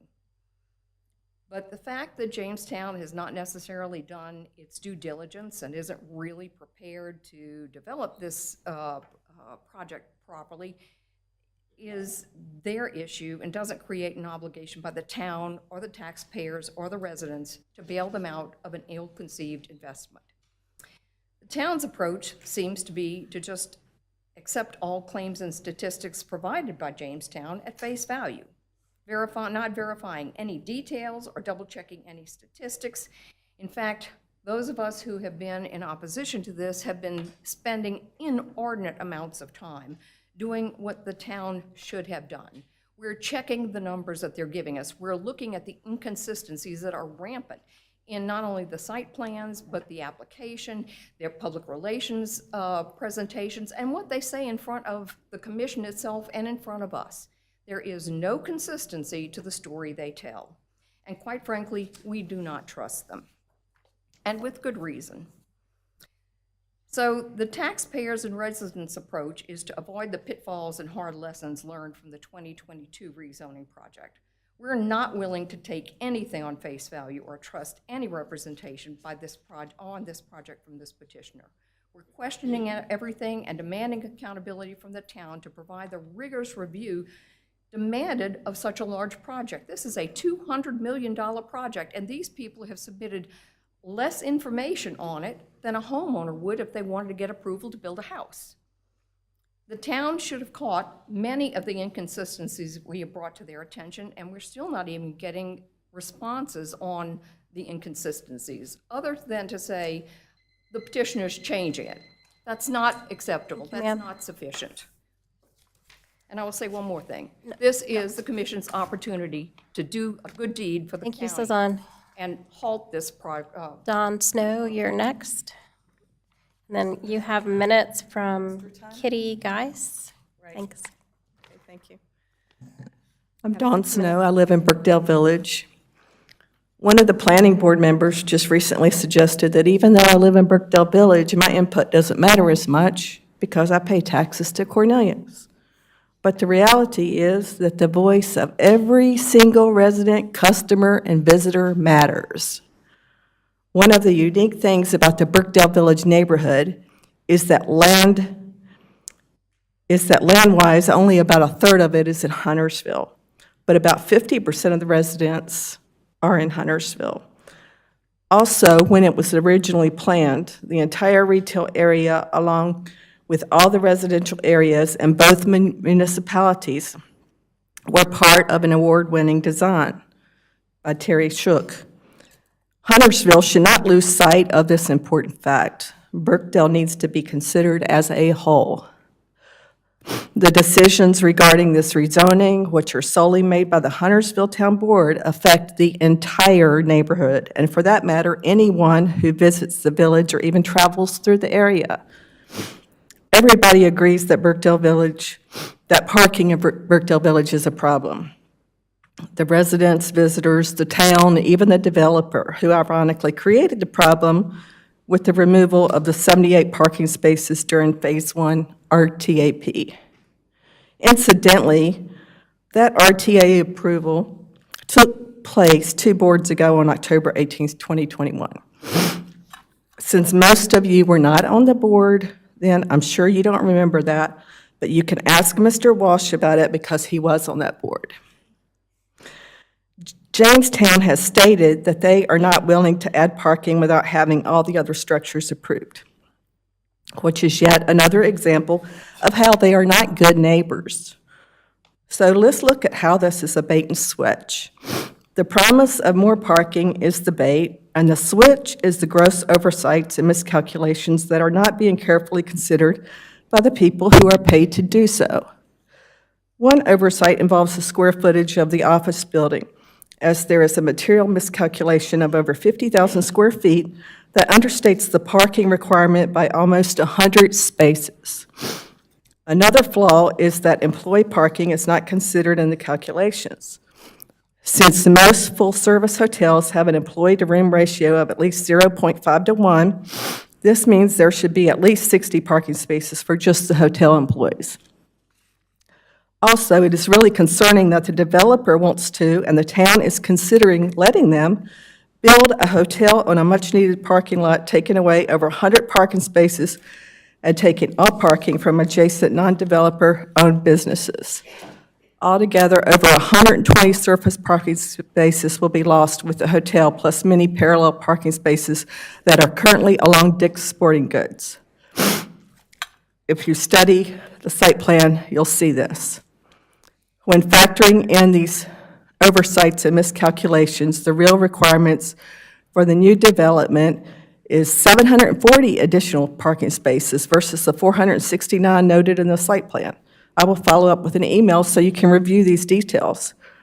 If parking is a problem today, how is adding parking that is 270 spaces less than the real requirement going to fix the issue? Clearly, the promise of more parking is a bait and switch to gain public acceptance. It will only benefit the developer and the town in terms of tax dollars, but will neither solve the original parking problem or benefit the residents and visitors. And it does not follow the 2040 plan. If you approve this, not only will there be gridlock with the widening of Samford Road and this project's construction happening at the same time, but the end result is that the parking and traffic situation will be made worse as people scramble to secure parking in the village with what will essentially be a net loss of over 250 parking spaces. Please deny this rezoning when the only gateway in and out of the neighborhood is by Birkdale Commons Parkway to Samford Road. It really doesn't matter where myself or any of my neighbors pay taxes. Thank you. Thank you. David Krug. You have 9 minutes with time from Frank Gammon and from Marianne Turetsky, who was here. Marianne, are you still here? Is she out there? She was not. She's not here now. All right, so that means you have 6 minutes.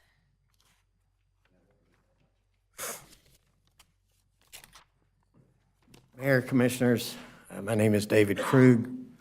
I own the out parcel at the eastern entrance to Birkdale Village. The 4 tenants people have been talking about, J.P. Morgan Chase, Vision Works, Nothing But Cakes, and Chipotle.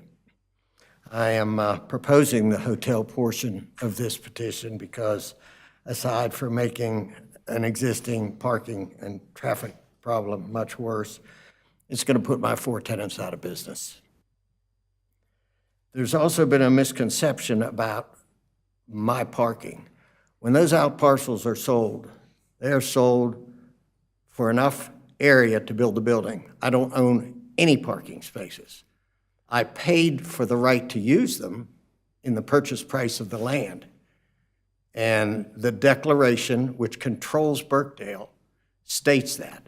It states, including in my deed, that I get 39 parking spaces that are exclusive to me and that I have the non-exclusive right to all of those spaces in that parking lot in front of my building.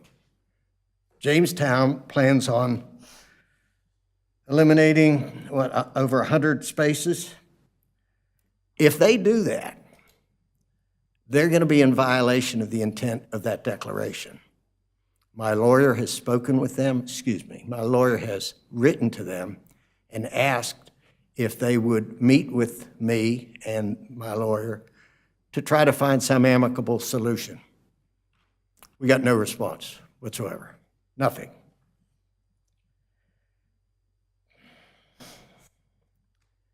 I've talked about the 124 spaces, now it'd be over 100 that are destroyed.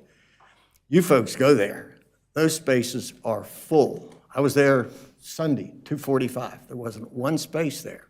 I've got pictures from Google Maps. Everybody's using the space. You know, where's the Cheesecake Factory and Apple. Where are they going to park? It's just crazy. I have heard commissioners say that maybe we can get Jamestown to patrol those spaces. That isn't the problem. That's the tip of the iceberg. Patrolling those 39 spaces won't save these tenants at all. They've already mentioned, and Anthony, you told me, and so did Brian tell me, that a median is going up. And if a median goes up and that hotel's not built, it's going to be an inconvenience. But it's plausible. If that median goes up and my tenants' employees have to go past their entrance, drive up to Townley, turn left on Townley, go past the hotel, go back down to what is currently a parking lot that they plan to eliminate. They can't survive with the loss of access, the loss of parking spaces, and the loss of visibility.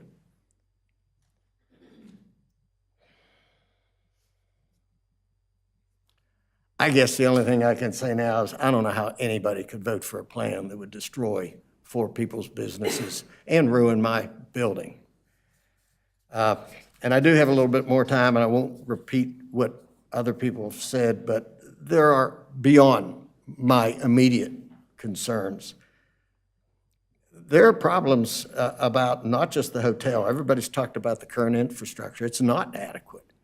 And the developers should provide what it takes to make it adequate for what's here today before they can start building more. And we've also heard that they said they would not do any improvements if this zoning was denied. I heard 700 and some parking spaces. Everybody calculates it different, but I get 935 parking spaces. 120,000 square foot building would produce 420 cars, plus 45 cars for the retail employees. That's 465 cars. 150 residences, split 1 and 2 bedrooms, would produce 225 cars, plus 10,750 square feet of retail would be 45 more employees. So that's 270 cars. The 125-room hotel at 80% occupancy, which is what they have to succeed, would produce 100 cars. I think they have allocated 91 spaces. You need 50 more for the employees. You need 50 more for the restaurant employees, and that doesn't even include the customers that are there.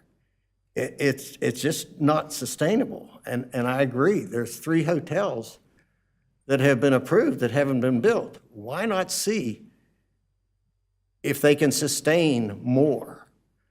I agree with the fact that all they're showing us are sketches.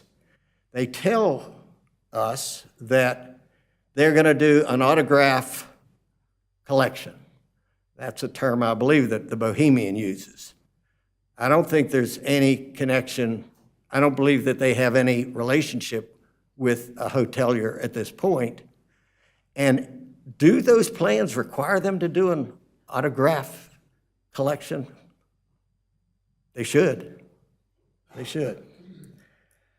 I don't know what else to say. Please don't destroy my tenants' businesses and my property. Thank you for your time. Thank you, sir. Carrie Edelstein, you have 3 minutes.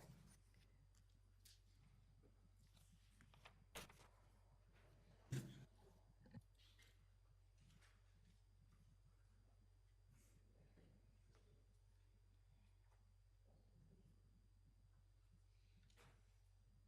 setting myself a timer.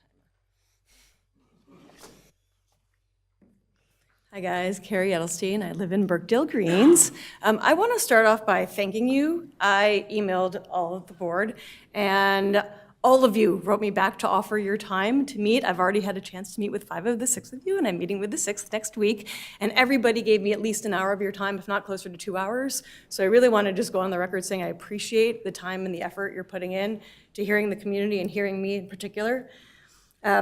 You know, I was sitting here listening to the comments. I did not know that I was walking into the NDO conversation today, and it's those of you who know me know that that's something that I very much stand behind, and those of you who are feeling left out, please know that I'm an ally and you can always come to me.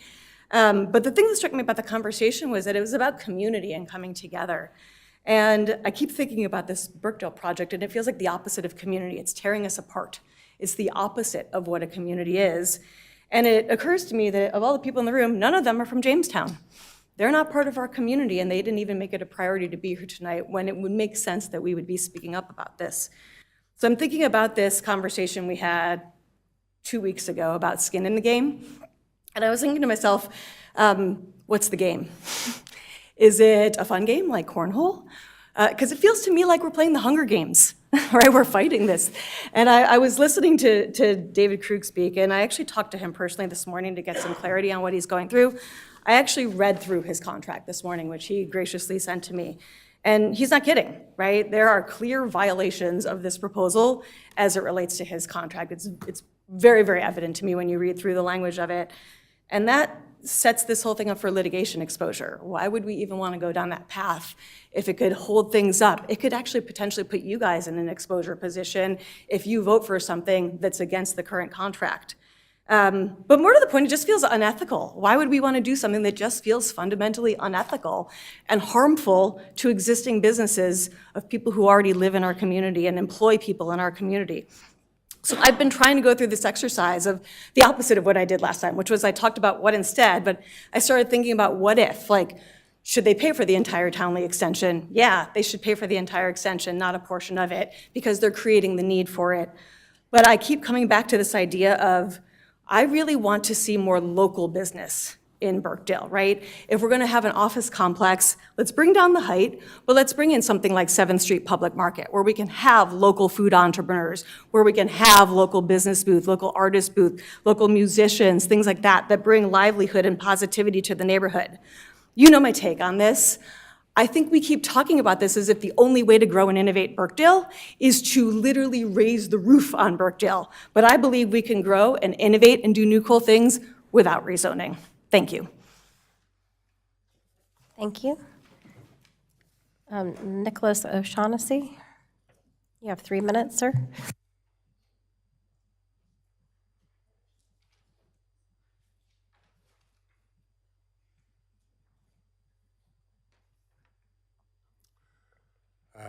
Good evening, Madam Mayor, Town Manager and Commissioners.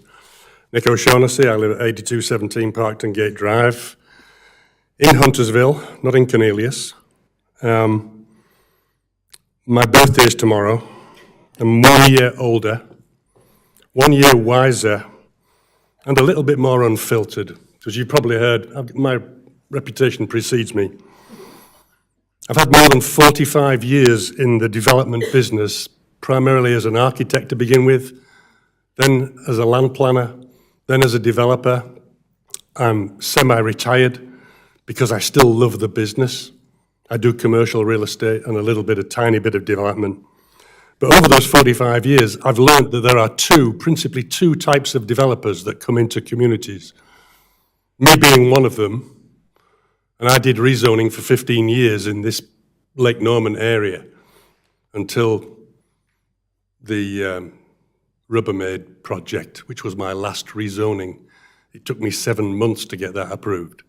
And I gave up rezoning after that. I'm like, I give up now. There's too many people against stuff. But I changed the project many, many times, and I got it approved because I changed it. And these guys, Jamestown, NAP, DDR, whoever the heck they are, they need to make up their minds who's making the application. They are not compromising one bit. If you won't compromise, Mr. Walsh and Mr. Qualls and Alicia, they all said, we want a win-win. Town wants a win-win. You don't get a win-win with Jamestown because they're not backing off anything. They don't involve themselves in any form of dialogue with us. I don't know how much dialogue they have with Brian. Brian's done a 180 flip as far as I can see. And we've talked about that. And I'm telling you some truths because I need to. If you want a win-win and you want Jamestown to be the benefactor of our town here, they need to take the hotel off. They need to drop the office building down to 70 feet. And then I might be a proponent of their project. but I think they're being ultra greedy. If you read my emails, I didn't get anybody to reply to mine because I accused them of being Vikings. I'm a Yorkshireman, and the Vikings came to Yorkshire, and you know what Vikings do to the lands that they occupy. These guys are the development equivalent of Vikings. They don't assimilate. They don't come into your community and participate. They have Trojan horses, which they hire consultants, and we know who those people are. They make their living out of this community, but they're representing people that are trying to damage our community. I don't need to say any more. Please vote no. Thank you, sir. Thank you, everyone, for your thoughtful comments in respect to the speakers in the room. I really appreciate it. We are going to take a 5-minute recess, and we will continue with our agenda in just one moment.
All right, thank you. We will reconvene. We are on item number 7, agenda changes, adoption of the agenda. May I have a motion to adopt the agenda? I'll make a motion to adopt the agenda. May I have a second? Second. Any discussion? All those in favor, please raise your hand. Any opposed? The motion carries unanimously. Item number 8, the consent agenda. May I have a motion to adopt the consent agenda? Motion to adopt consent agenda. And may I have a second? Second. Any discussion? All those in favor, please raise your hand. Any opposed? And the motion carries unanimously. We do not have any public hearings this evening. Item number 10A, discuss non-discrimination ordinance. Commissioner Dumas. Thank you, everybody, and thank you for the public comments earlier. I'm going to dive right in, and I have a few slides to talk about a draft that I've worked on. We can go right into I didn't know there was anything on that slide to slow it down. Sorry about that. So the background on this is in 2016, HB 2 was passed by the NC General Assembly to limit, among other things, limit the ability of passing non-discrimination ordinances. And in 2020, this numerous pieces of that bill expired, which then, on the next slide, led to a number of community discrimination ordinances. These are the 22 I found. I want to point out one thing. I've gotten the question about Mecklenburg County and why, if Mecklenburg County passed one, why it doesn't impact Huntersville. And that's, Mecklenburg County covers anything in the ETJ. So one thing about NDOs is that if Huntersville incorporates parts of the ETJ, they lose that benefit of having an NDO. Next slide, please. This is an example slide that shows you where federal law and state law currently protects our citizens, and where the gaps are. You'll notice there's a few in the red under federal law that are protected in some states, but not ours. I protected hairstyles as a familial status and marital status. I did include in my protected classes. I did not include political affiliation. This is something that I am willing to negotiate in some regards, but not in all, which I'll talk about on another slide. Public accommodation is really rarely covered in state and federal law, and the NDOs in other states really do a job of helping fill those gaps, which is what I'm looking to do with my proposed draft. Next slide, please. Here's the list of protected classes I'm proposing that we cover. I received the question yesterday of whether or not I would be removing or considering removing from somebody who was looking at or interested in coming to today's meeting. They were asking about natural hairstyle. I want to point out that that is something that is really important to me and I think important to our community. If you Google unprofessional hairstyles, the only thing that comes up is images of Black women.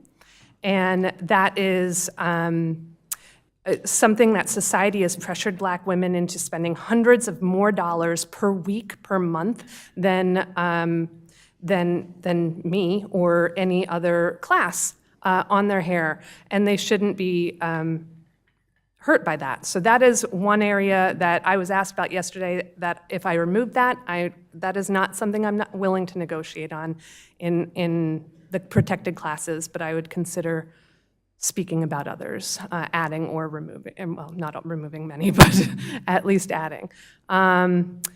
Next slide, please. So enforcement, there's a number of options that we can do here, and some towns like Davidson have a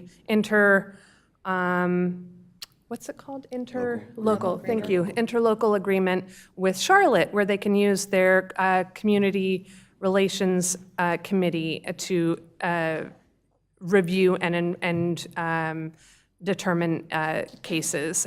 currently, as we have it drafted, I have this in-house with complaints being filed through our manager's office and investigated and mediated within our manager and town attorney's office. I'm willing to discuss options here.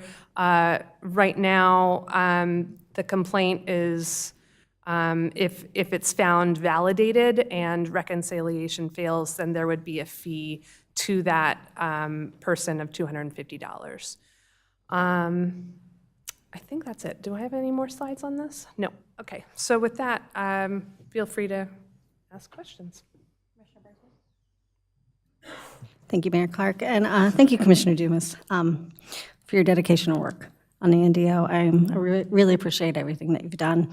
And I also want to take a moment to thank some of the folks that are here, the LGBTQ community, the African American Caucus, the Jewish Caucus, and their social justice and coalition partners who have dedicated countless hours advocating for equal rights across Mecklenburg County and across the great state of North Carolina. Your dedication and commitment to fairness and inclusion makes our community stronger. Thank you. As we begin this discussion, I believe that we all agree that a non-discrimination ordinance is essential to the well-being of our community. I look forward to a thoughtful debate on the details, but at its core, this is about ensuring that Huntersville is a welcoming and inclusive place to live, work, and play. By prohibiting discrimination based on protected characteristics like race, age, religion, disability, sexual orientation, gender identity, natural hairstyles, and more, we help safeguard our residents from unfair treatment and employment in public spaces. This is how I believe we truly embody our town's vision, thrive here. And Mayor Clark, if it's okay, I have three considerations that I wanted to kind of kick off for the discussion. Sure, and I'll just go through them at all, and then interested in hearing feedback. So with the presentation in mind, there are probably three things that I wanted to focus on right now. The first is in regards to a filing deadline for complaints. I'm not sure where it currently stands in a draft, but I feel that there needs to be a reasonable time frame for individuals to file complaints that's not too short, but also not so long that a timely resolution doesn't occur. So my proposal for that is 180 days as a balanced window. So I wanted to make sure that was put out there. I also, second consideration is enforcement. I do absolutely believe that there should be a meaningful enforcement without being overly punitive. So I know mediation, restorative justice is often a primary goal, but I am also okay with leveraging the fine if that's the direction that this board wants to go. I would like to hear more from staff about how that would be implemented, especially if we were keeping this in-house. And then just the last thing that I wanted to bring up is in regards to small businesses in our town.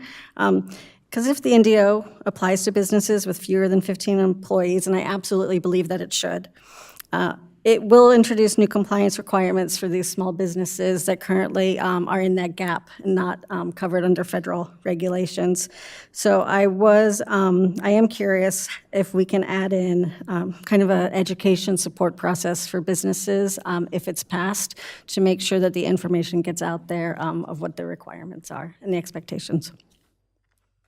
And that's what I've got for right now. Anybody else?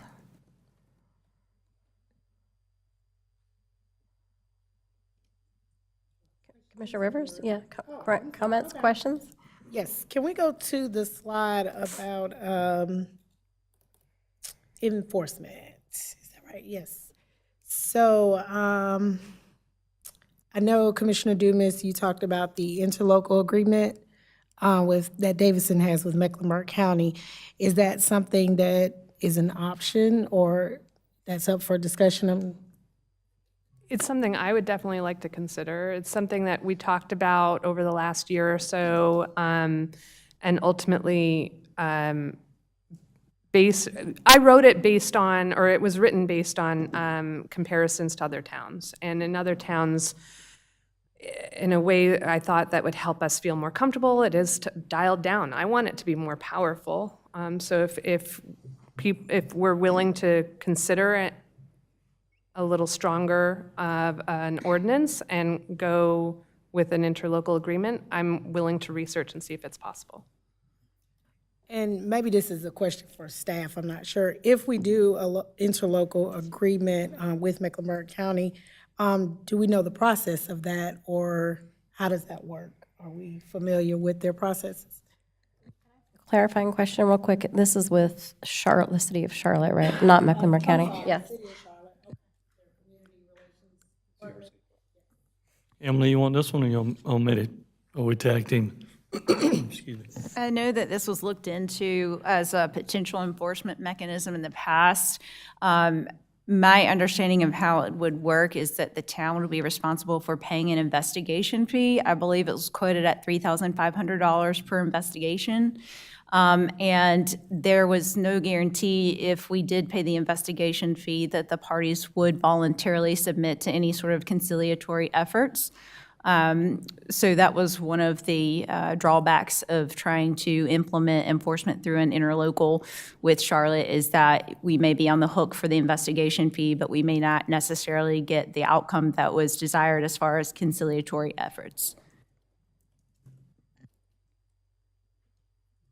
Okay, and if we're looking to keep it in-house to avoid the $3,000 fee, investigation fee, has there been any thought processes behind how the investigations will be covered or conducted? Do we have the expertise as far as, I know when you're getting into civil rights and when you're getting into employment rights, do we have the expertise in-house? So Commissioner Dumas did ask about in-house enforcement and what that would look like. And one of the suggestions that I had discussed with her as a possibility was having language in the draft ordinance that would require that if there was a more applicable agency that the complaint should go to first, that the complaint would first be submitted to that agency, and then if that agency took action, it would not necessarily move forward with the town. If they did not take action, that it could then potentially come back to the town, and the town manager would look into it and determine whether or not it was something with merit that we needed to attempt to take action on. I don't want to speak for the town manager. I don't know that he has any experience or expertise in dealing with these types of complaints. I'll let Anthony speak to that. Come on, look at me. No, I mean, Emily hit it on the head. We would first try to send it to an appropriate agency. If there's an appropriate agency out there that can handle that, that would be our first step, send it to. And then after that, if they can't, then it would come back to my office. Am I an expert in everything? Obviously not. But we would look to handle that. Obviously, it comes to the manager's office, but also with the assistant from the town attorney's office, as you can see here. So I will lean on the town attorney's office to help try to figure some of these things out.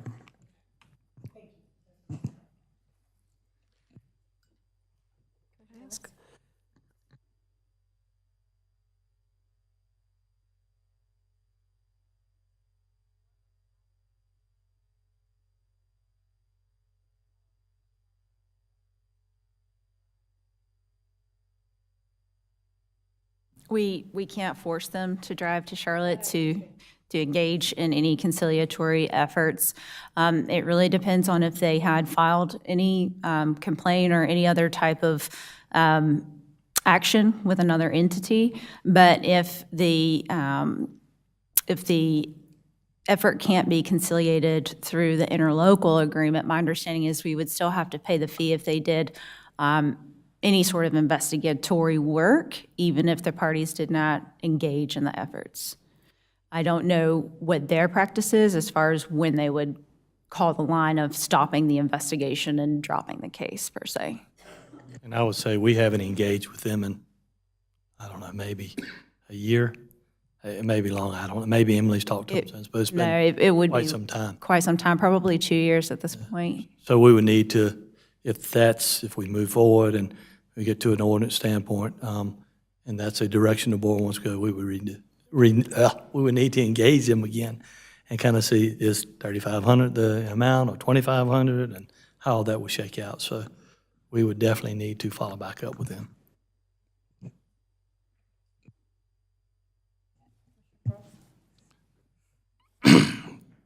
since you were just answering the question, I'm going to ask you,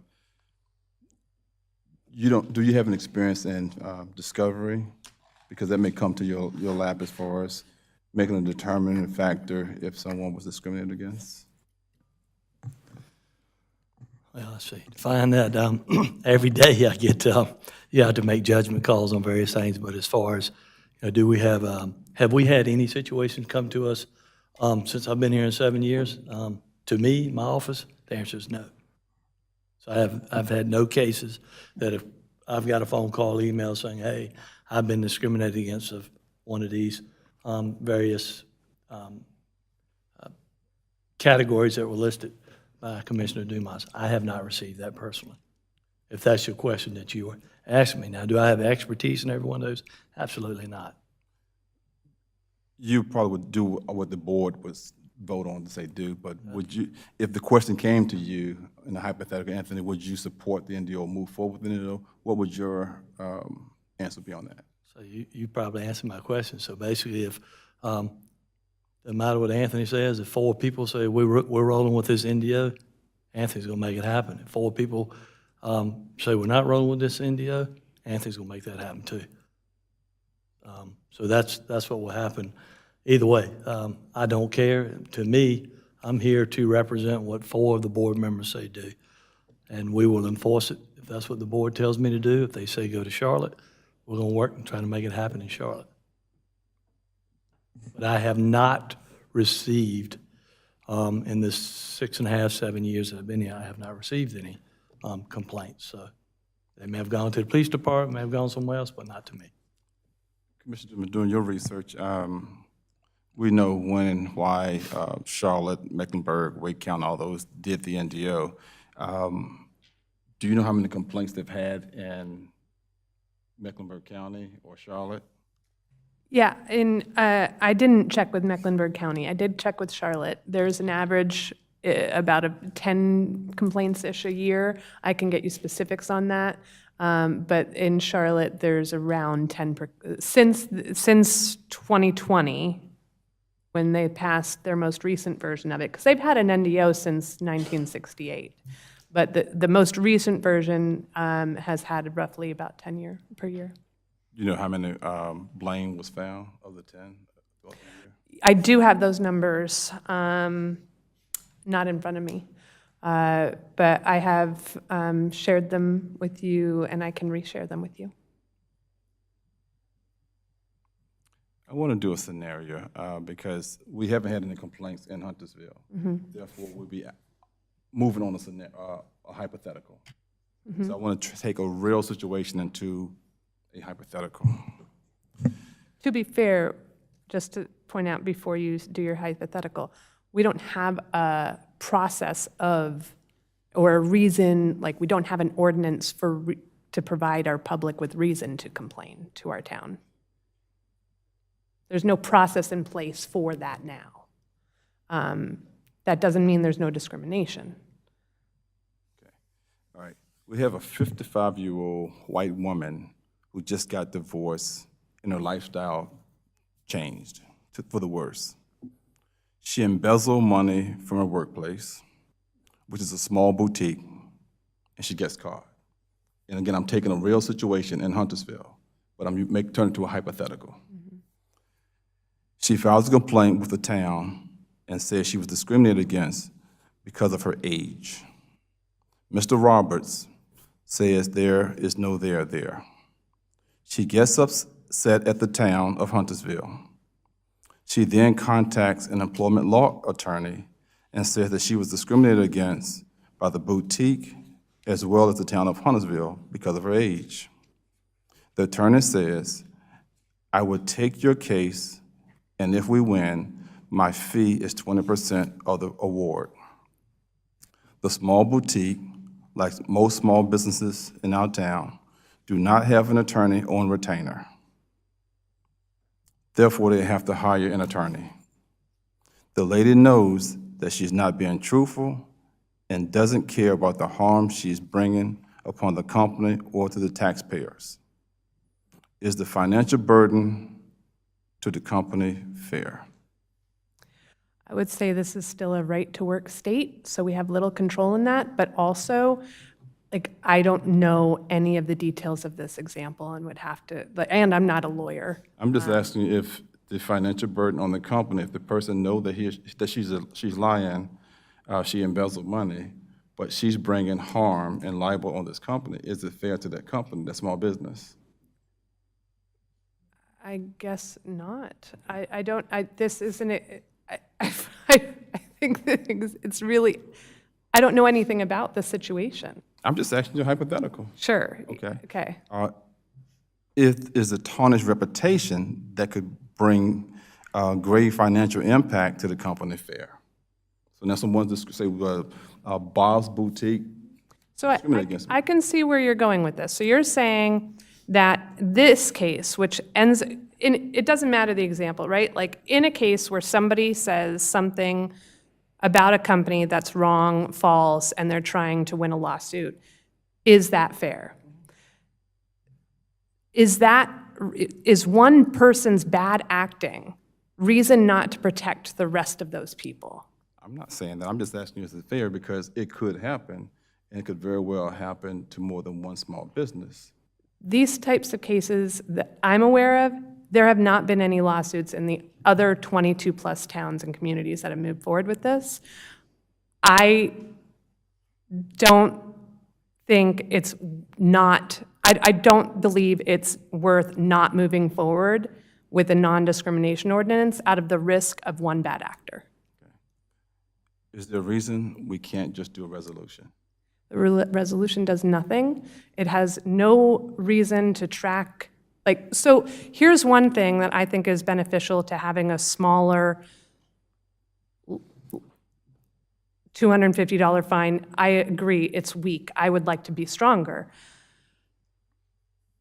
But what this does, it gives us an opportunity to track complaints and determine in a year, 2, 5, if it makes sense to expand that. If Huntersville is an area that we need to do something more in, right now we have no method of tracking complaints.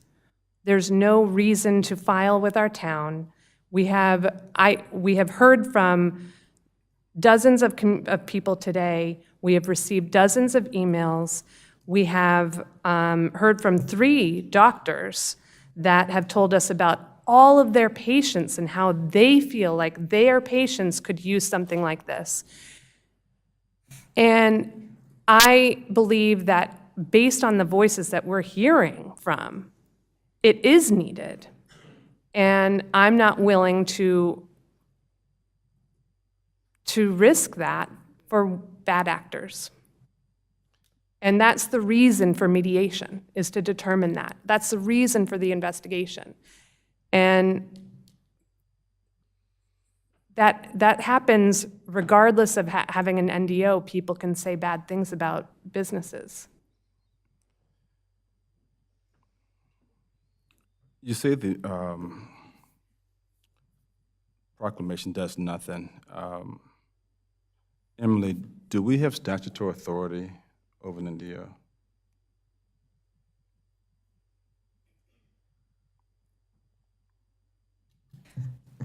So I want to preface my comments before I respond to your question.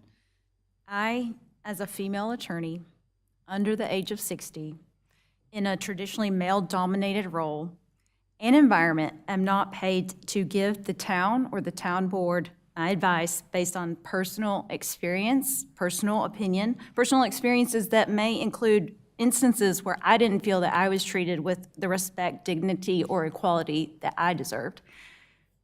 Nor am I paid to give my opinion based on political considerations.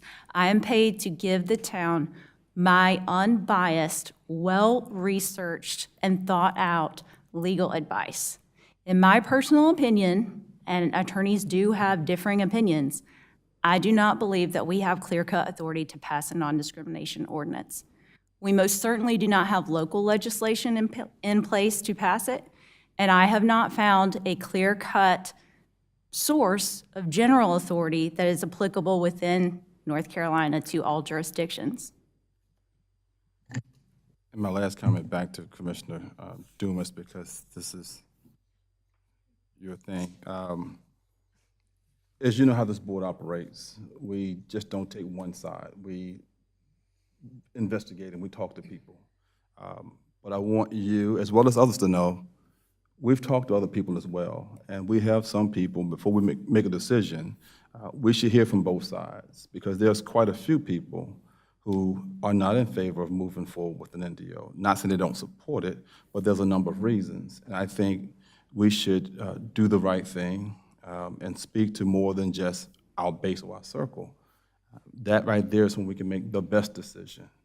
Again, you heard Mr. Foster, he mentioned tonight, don't do something with the NDO. There are other people, and in my comment I'm gonna make, I spoke to a 21-year-old young lady who gave a comment about an NDO because the word is spread. And so again, I think we should talk to more than just our base or our circle. I would love to speak to every person that's in charge of the various caucuses that say they support the NDO. Because I do know up until a week ago, we asked, because Commissioner Rivers and myself, we asked that the supporters go out and bring us a caucus, a coalition of different caucuses. But up until a week ago, we were told that no one would communicate with the spokesperson. I want to be fair, and I don't want to mislead people or give them false hope. We should be able to speak with them, not have one person speak for the caucus, but speak to the group themselves. Again, I'm in favor of an NDO. I'll say it now and I'll say it again, but I'm going to have the tough questions, but I want to make sure that we do what's right to everyone. Is it okay if I do that? I just want to, well, I do have a question for Emily, but I wanted to add on to what Commissioner Quarles has said, that this, well, first this was in the agenda, which was published, so anyone could have come tonight that, you know, saw the agenda and spoke out whether they supported it or not, and obviously lots of folks did come out and support. I'm kind of confused. I want clarification from you, because the way that I've understood it, and for example, like we will be talking about this at our next agenda item with our committees, and I know our town manager, Anthony, sends out a spreadsheet of all the different things that we're working on with regular updates. So I've seen this as, you know, this was a topic that Commissioner Dumas was, correct me if I'm wrong, Mayor Clark, assigned by the mayor to work on. So I don't think there's ever been any trying to leave others out of the conversation. So I'm sorry if that's how you feel. I'd like to know more about it, but that's not how I viewed it. And the conversation that you and Commissioner Dumas have had is based on all people who are in favor of the NDO. I have spoken with people who are in favor as well as oppose it. So again, there is leaving someone out, because if you haven't taken the time to speak with someone that's going to be honest with you and give you a true assessment of yes, and here's the why, then you are leaving people out. Mr. McCarles, you asked me to bring you examples of folks that were in favor, and I did that. I have seen 0 emails from people who have told me they're not in favor, and I heard from 2 people tonight, 3 people tonight that said they weren't in favor, and I've forgotten the gentleman's name. I'm terrible with names. The gentleman you just referenced that said that he was in favor of waiting until the next term. So Mr. Foster.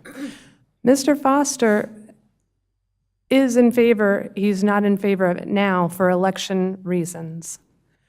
I'm only guaranteed this one term, as we all are. And I believe that it's the right thing to do for my town. If it's the right thing to do in November after the election, it's the right thing to do now. I have a deep respect for our lawyer, and we have had so many conversations, Ms. Sloop, over the last year, and I so appreciate your time over the last year. And we are going to have to agree to disagree. And And being a woman in this male-dominated industry, I've been in a male-dominated industry, I totally understand where you're coming from. And I hate to challenge you from the dais, I truly do. That being said, I've spoken with a number of attorneys over the last year who disagree with our lawyers' perception of authority. As stated earlier, Charlotte passed their first NDO in 1968. From my understanding and my research, the only thing that has really changed in regards to authority since 1968 was a lawsuit that happened in 2001 called Williams versus Blue Cross and Blue Shield of North Carolina.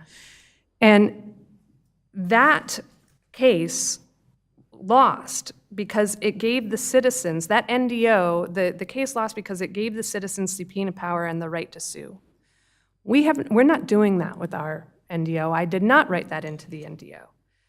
I have spoken with Bob Hageman, who has a public memo online, you can Google it. This is public information. He had been the City of Charlotte's attorney for 24 years before being recruited to, let's see, where was he recruited to? The Chatham County Attorney's Office. He has a differing opinion than our lawyer, and he has a very public debate here with Dan, I always forget, Dan Bishop. I told you I'm terrible with names.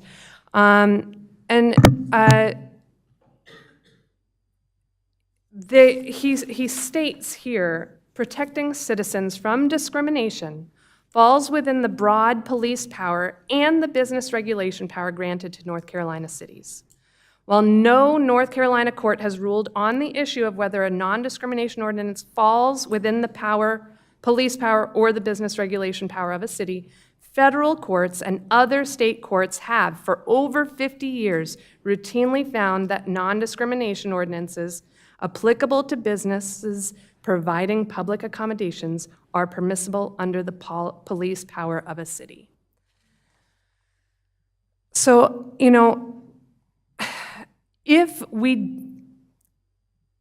let me talk about the Charlotte 1968 ordinance for a second. That ordinance was among the first significant local efforts in the South to address discrimination in public accommodations. That ordinance outlawed discrimination with public accommodation based on race, color, religion, and national origin. It expanded civil rights to address racial segregation. It was part of a broader push to promote civil rights at a local level. And the passage of this ordinance was controversial, especially in the segregated South, where local governments had been reluctant to challenge the racial status quo.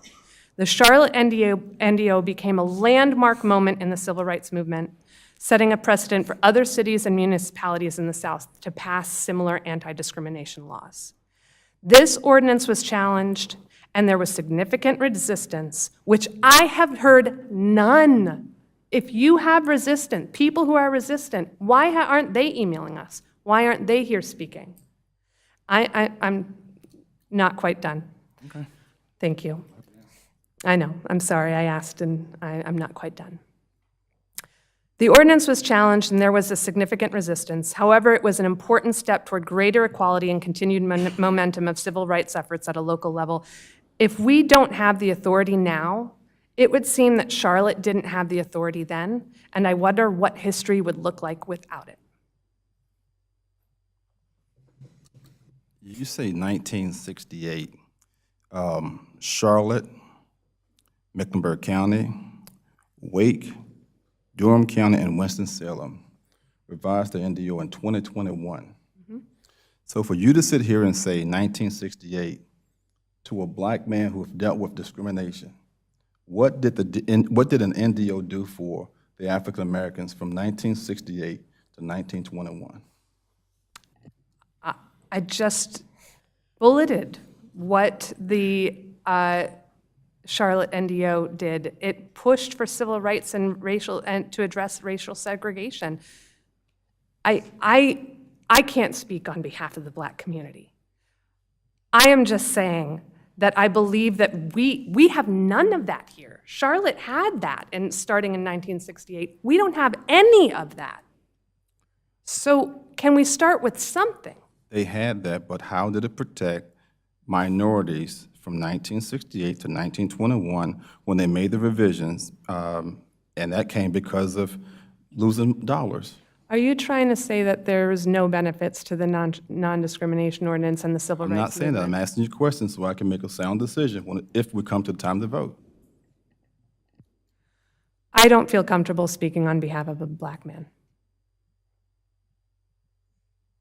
I don't think that's a fair question.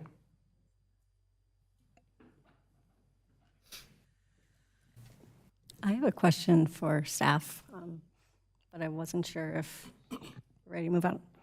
And I guess probably for Emily, I am curious. So when I've been doing my research on NDOs, there are two state statutes and laws that are often referenced. One is a police power statute, and the other one is a GS 160A-194. And I also looked, and from what I can tell, all the 22-plus municipalities that currently have NDOs have not had any challenges to those since the sunset of HB 142 in 2021. So I'm just curious what your perspective is on municipal authority in relation to the two state laws that are typically given as reasons for that authority. Sure. So first off, as to the other 22 jurisdictions, I don't know exactly what their rationale was based on. They may or may not have local legislation in place that would allow for NDOs. I don't know. I don't have all of their charters memorized and their local legislation. So let me just state that first. Secondly, 168-174 is what's known as our general police power, what gives us the authority to make ordinances in general. And that is the section of Chapter 160A that the Williams versus Blue Cross Blue Shields case that they in dicta stated that, when I say they, the court, felt that that particular subsection of Chapter 160A was not broad enough to utilize as an authority for passing an NDO. Again, I have discussed this with Commissioner Dumas. I know that not all attorneys share the same opinion or legal interpretation of that case. I will say that I've also done my due diligence and spoken with other attorneys, and there are multiple other attorneys that also agree on that interpretation, that it is not broad enough. So there are differing opinions on both sides of whether or not we could utilize that particular subsection. I know that in the memo that Commissioner Dumas had referenced that there was also a reference to the other subsection. I'm unaware as to whether or not that is something that the other jurisdictions were utilizing. I have not seen that particular subsection come up in searches that I've done as an underlying statutory reference as to why an NDO was passed. But again, I can't speak for the attorneys that represent those jurisdictions as to what they were relying on for their rationale, if that makes sense. Yeah, it does. And then there was kind of a second question folded into that you might have missed. Are you aware if there are any, if there have been, or are there any current lawsuits against any of the 22-plus municipalities that have passed an NDO?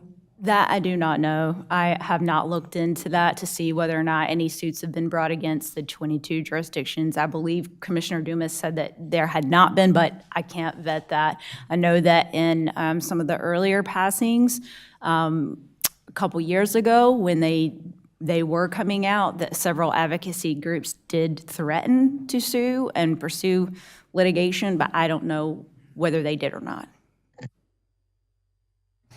And then I just have one more question probably for Anthony or whichever staff member wants to chime in. Because I personally, in all of this, have thought the interlocal agreement would one of the best options to look into. And one of the reasons for that, and that's why I want to hear what staff would say, if we did the enforcement in-house and a complaint came against the town of Huntersville by a complainant, how would that be handled? So we have personnel policies in place that would apply to town of Huntersville employees, if that's the question. I'm thinking more public. Okay. Yes, so that is something that could occur. For example, if you are stating in the provision of government services, such as if we were to offer a Parks and Rec program and someone alleged that they were discriminated against. Although I will say that we do have a policy in the town of not discriminating in the provision of services.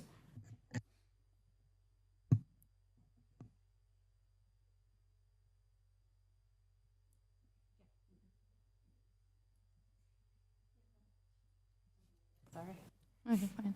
I have a couple questions for staff.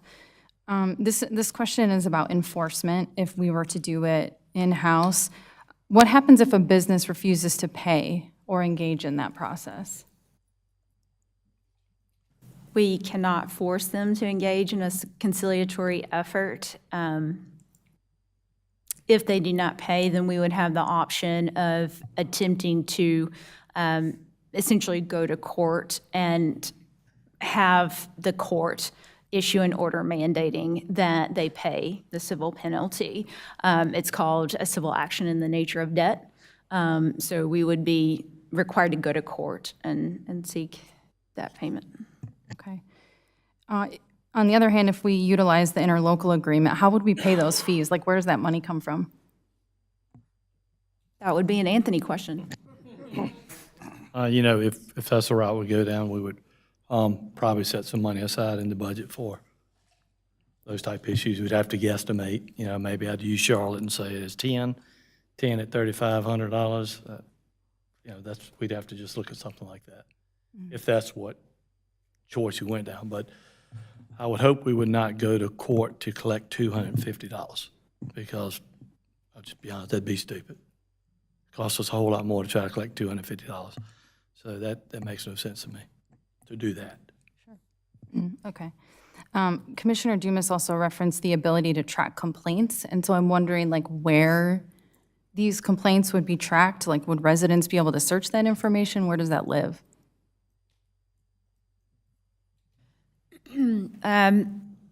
My best guess, because we don't have a system in place as of now, is that we would have to create a case intake form or a case complaint form, and they would submit the form to the town manager's office, and the complaint form itself would be one method of tracking it. Maybe we would create some sort of spreadsheet, something like that, as to the classification as to what type of complaint it was. Again, because this is new, I don't know that we necessarily have anticipated in these early beginning stages of these talks how it would be tracked per se. Mm-hmm. So if that information was being tracked, would we just be tracking someone who was found to violate, you know, or who's discriminating against others, or would we be tracking any complaints? Again, that's not something that has been fleshed out. I would just remind the board that any documents that we receive would be subject to public records request. So keep that in mind as well. Mm-hmm. Okay. When Jennifer Roberts was here, she talked about a survey, and I know that town doesn't typically send out surveys for ordinances and soliciting content or opinions about that, but could we send out a survey to hear about residents' experiences and sentiments about this? I'm going to jump in just because if that's how the board is going to feel comfortable with moving forward, then I'm willing to talk about that from my perspective. I don't know if that question was for me, but my thought is we've heard from people. We've heard specific examples from people in emails and tonight in public comment. Why, like, I guess I'm not sure what a survey would would prove in addition. Like, do we need it? Are we asking if marginalized communities and people actually need extra protection from discrimination? I think that history has proven that that is the case. And that we only don't need it if racism is ended, sexism is ended, homophobia, transphobia, that's no longer in existence. So to me, I don't know what a survey proves. I'm just viewing it as another form of due diligence, maybe, just to involve more voices in the community. Because not all folks are following along with the proceedings here. Just another way to gather information. I guess one of the concerns that I'm having, based on what we've heard, is that we might be, well, we are, according to our attorney, the person that we pay to advise us, is saying that we don't have clear statutory authority. That's a concern. It's also a concern that if a business refuses to pay, then we can't really hold them accountable unless we take them to court at some point,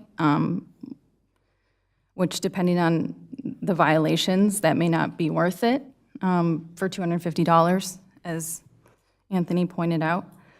I guess in some ways, this feels like I'm writing someone a check, and if they cash it, it might bounce. Or as a former teacher, I didn't create rules that I couldn't enforce. So these are some of the concerns that I'm having about it. And I understand all those concerns. And we heard from people earlier today that talked about this is largely a statement. It's largely a statement to the community that needs to hear the statement. And I wouldn't want to sue over $250. But having public record and figuring out that a business in town has had multiple citations, if we have a business that's had $10,000 worth of citations and is clearly an issue, then maybe we would consider suing them. But I understand that concern, and if it's something that we want to increase the fine on to make it more of an enforceable offense, I'm absolutely willing to talk about that. When it comes to statutory authority, the authority, I've already talked about. You're right, we have a lawyer that we pay, and we have different interpretations. I've read and reread 160A a million -174 a million times to understand it for myself. And one of the things that's listed in it is that the police authority would cover the public health, welfare, safety, or convenience of our residents. And to me, that gives the authority of an NDO. We're talking about the public health, the welfare, and the safety of our constituents.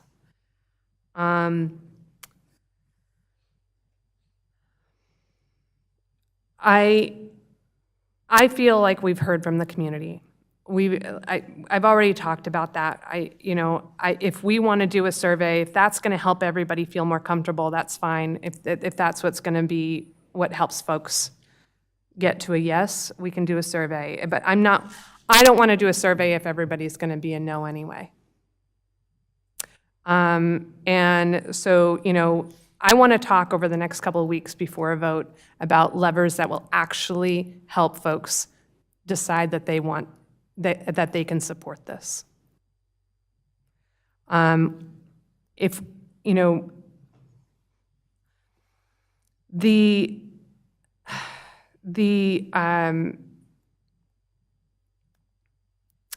in 2016, the authority was taken away from towns to move forward with NDOs. If we didn't have the power, why did they take it away? If we didn't have the power, Why did we pass one? Why did Charlotte pass one in 1968? If we didn't have the power, why did we add on to that and amend that a million times since? I repeat, in 2016, the NCGA took the power away, and then the bill expired, and they did nothing to reinforce it, allowing 22-plus towns to move forward. So if we didn't have the power, why did that expire? And why have no lawsuits happened with these other 22-plus towns? I guess another concern that I have, as you were mentioning that, it made me think of this. But so, sometimes municipalities will pass ordinances or will create rules, whatever, and then Raleigh takes that power away, and they take it away for everybody, like with the plastic bag ban, for example. So I think that's a real possibility as well. Absolutely. You're absolutely right. I think that is the goal of showing how many towns are in favor of this. The strategy isn't just that Huntersville has a non-discrimination ordinance. It's that North Carolina has a non-discrimination ordinance. And in order to send that message to North Carolina, the goal is to have towns such as ourselves show that it's important to them. That's how we get one for North Carolina. The more towns that move forward with it, the less authority they have to take it away. Could they? Yes. Our president could do that, it seems, lately. And if he does, if they do, at least we tried and we sent a message for now.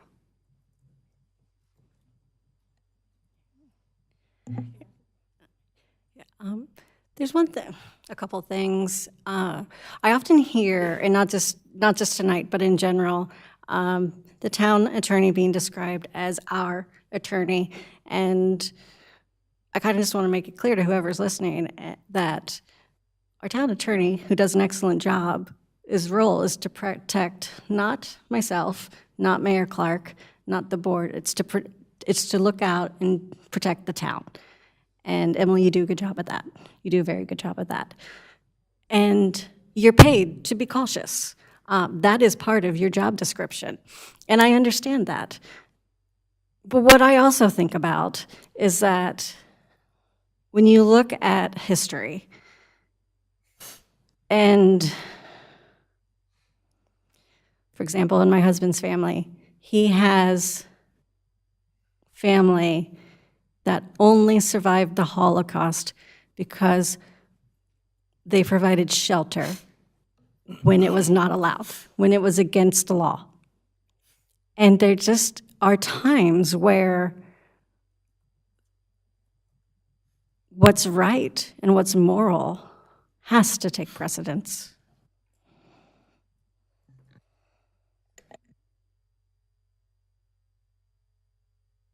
Commissioner Pearls, I was thinking about your question about the 1968 ordinance in Charlotte, and I'm not a historian, but I would imagine, just from context clues, that like the impact of that kind of ordinance led to like the desegregation of public schools. It led to the removal of that separate but equal policy because it made that illegal.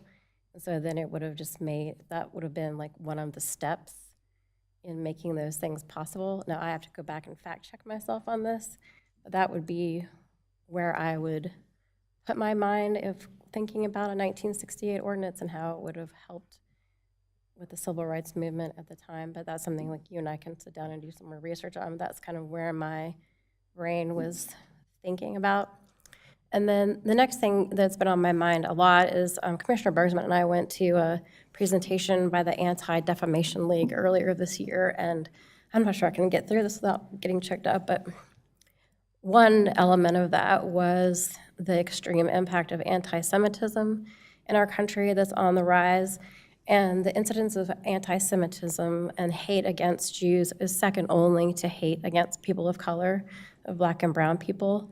And so when I have been thinking about this NDO and what it means and what it does for us, it has become vitally important to me to make sure that the message is sent that people are safe in our community. And so whether a $250 fine might not be enforceable, or what other towns have done is not really something that weighs on me, because what weighs on me more is making sure that the people that live in our community feel safe here. And this is one way for us to do that.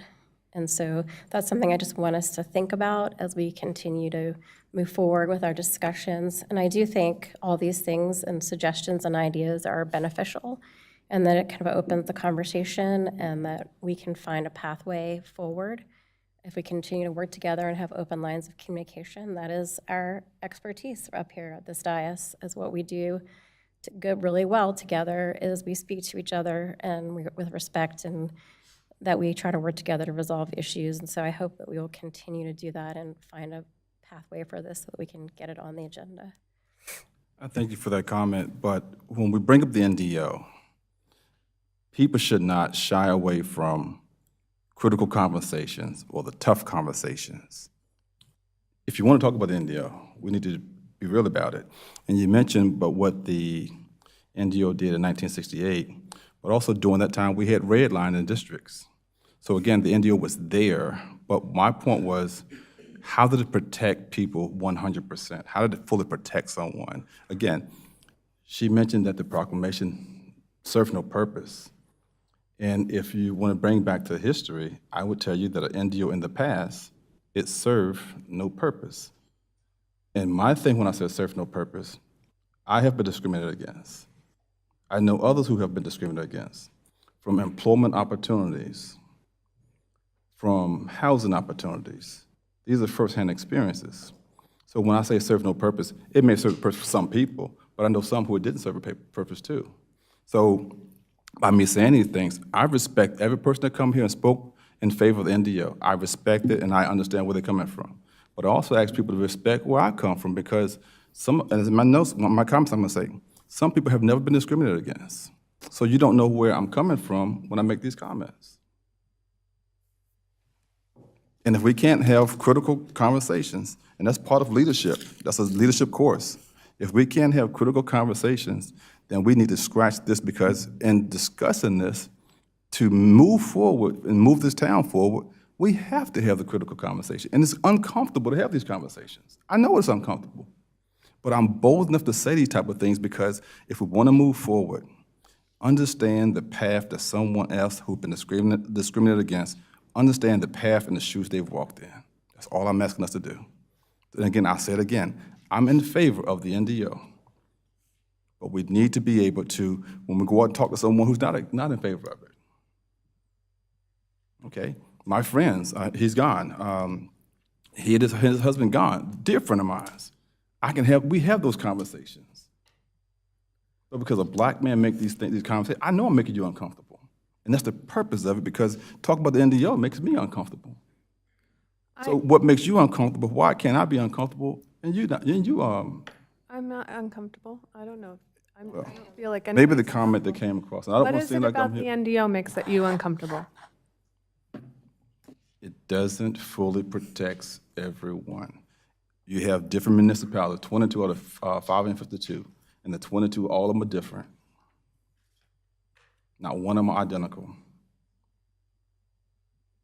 So if it's for every person equally, whether it's Huntersville, whether it's Wake County, why shouldn't and why can't it be the same? Why can't we just take what Davidson has or what Charlotte have and copy the same thing? I took exactly. what Why can't we Apex copy? has and Charlotte has, and I drafted it based on feedback. We would not be in here having this discussion conversations. tonight if you would have taken the NDO that Charlotte has or Davidson or Mecklenburg County. If it's word for word, I don't think we would have this. Let's do that. Let's get the Charlotte ordinance. We'll copy and we'll move forward with that next week or next Or meeting. we can look at the Davidson and Charlotte one and compare and contrast. In addition to. But we have to make sure that we are accommodating our staff and what else that entails. Well, it also requires a lot more, Mayor Clark, because we just talked about it will be a $3,500 or $25 burden. We need to discuss all these things. If we're going to move forward, we're going to stay with what they have, but we also need other discussions. Okay, what burden or financial burden is going to cost maybe a small business and or our town? We have to be wise. We have to be good stewards. Of course, absolutely. Okay. I was just going to Mr. say, Mayor, Roberts? we need clear direction of where we're going to go. If we have I'm going to say a draft ordinance that folks have probably seen, that we have, if it is to get on the agenda, 2 people need to add that to the agenda, we know that. And just to be very clear, if it gets on the agenda, on the first reading, it has to have a supermajority vote to pass the first reading. If it does not have a supermajority, but it has a majority, it has to go to a second reading to pass. So just want to be very clear with everybody. And if we're going to change, the ordinance to be Charlotte's or whatever, just make sure we have 4 people that say we want to do that. Because one I don't want to do is go waste time doing this versus that, and then 4 people tell me, we didn't tell you to do that, Anthony, and 3 said did. I just want clear direction so that Emily and I can do whatever the majority of this board wants to move forward with. And we're good. That's all I need to hear. But until 2 board members say put it on the next agenda, it won't be on the next agenda unless 2 people say do it, just like this made it tonight. Okay, so can I sort of say at this point, let's have staff provide to the board the non-discrimination ordinance for Charlotte and Davidson for us to compare and contrast. And then we will either arrange meetings with you or Emily to discuss what elements of that we feel are appropriate for Huntersville. Does that work for everybody? So I'm happy to provide those documents to you all, but I do want to state that, just to clarify, because I don't want any misunderstanding. My concerns about lack of statutory authority are not based on the enforcement mechanism utilized in the different ordinances. Whether it was enforced by civil penalty, enforced by some sort of, it couldn't be mandated, but attempt at conciliatory reconciliation, whether it was enforced by trying to seek an order of abatement or an injunction, et cetera, whatever's in our toolbox for enforcement. That is not my concern. My concern is to pass the ordinance in the first place. We need authority to do so. Not only do we need to figure out what enforcement mechanism would be appropriate for Huntersville, and that would be, something that the board would have to consider. I just wanted to put it out there that it's not the method of enforcement, it's the lack of statutory authority, in my opinion, as to what my biggest concern is. I do agree with Anthony that enforcement is the second biggest concern, but I wanted to make it very clear that whichever way that we chose to enforce it, I still, from my own professional legal opinion, don't feel that we have clear-cut authority. Okay, so back to that next step. Is the next step to each of us have copies of the ordinances for Charlotte and Davidson, and then we review them in small groups with... So that's easy, we can send you those 2 ordinances, but after that, 4 people need to tell us to move forward. And then after that, if we come to an agreement... Of whatever that looks like. Whatever that is. Just so that we're on the same. following the majority of the board. Yep. Is that good with everybody? Could we add in Apex, or my concern, and I definitely want the board to see all of Charlotte's, I'd hesitate that it's not. It's like an apples to oranges comparison. Theirs was an amendment of an ordinance that's been existing for a while. It's in multiple, depending on whether it's in regards to public housing, employment, or public accommodations, and I know it's in different sections of the municipal code.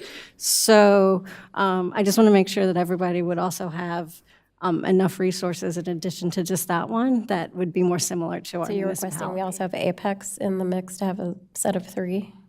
Is that what you're saying? Okay. We can send you tons of Okay. ones. I mean, probably all 22 if I can find them. But that's, Okay. just tell us what you want. We'll send those to you and then give us some direction. All right. So that's our next step. Yeah, I'm more than willing to have conversations about tweaks and discussion about ways to get to a unanimous vote. I, like I said, took pieces, if not most, 99% of this from Apex, and then feedback over the last year to get it to where it was now. I want to be moving towards a yes, and I want to be looking at taking a vote in March. So next steps, we'll have small groups and discussions, and we'll look to have a vote on the March 4th meeting. I'm not in favor of that. Mayor Pro Temp asked for a survey. Now you're strong-arming us for a couple of weeks. Commissioner Quarles, I forgot the survey. I'm sorry, that's my fault. We will, we can work, these things can be done hand in hand in parallel. We can review things and also have a survey. Mr. Smith is nodding at me, yes, that we can do these two things at the same time. So I'm sorry, that's my fault. I didn't mean to forget that part. Before survey goes out, would we be able to see what that's going to look like? I mean, I'm okay with the survey that's asking for stories or things like that, but any kind of survey that asks, would you like an NDO in Huntersville, I am 100% not okay with. I mean, my years of working in the human rights field, you don't ask a majority to give an opinion on the rights of a minority. I think we would probably have to go back and look what Charlotte did and then see if we don't want to recreate the wheel. We would send whatever survey questions that the group came up with. We would make sure, again, 4 people want to roll out with those, whatever those questions are. And that's what we roll with. But 4 people will decide at least what goes out. Won't be Anthony, won't be Ethan. I'm good. Everybody? Okay. All right, so we have clear direction to staff to assist us with a sample ordinances to be sent to the board, and then discussions after that, and then also a survey that will be reflective somewhat of whatever Charlotte did that we'll all review and review the results of that. So I think we can conclude our discussion on item 10A. And then we're on to item 10B, which, Anthony Roberts. I'll pass. We can add this one to the next one. I don't think this one's, unless you want to talk about it. I will just give a brief, we put this on the agenda because we, as a board, have committee assignments over the course of this past year. Some of the committees that we have had or organizations where we've had liaisons assigned have been dissolved, like the Lake Norman Economic Development Commission, and then I've been assigned to other commissions. You can see here they're all listed.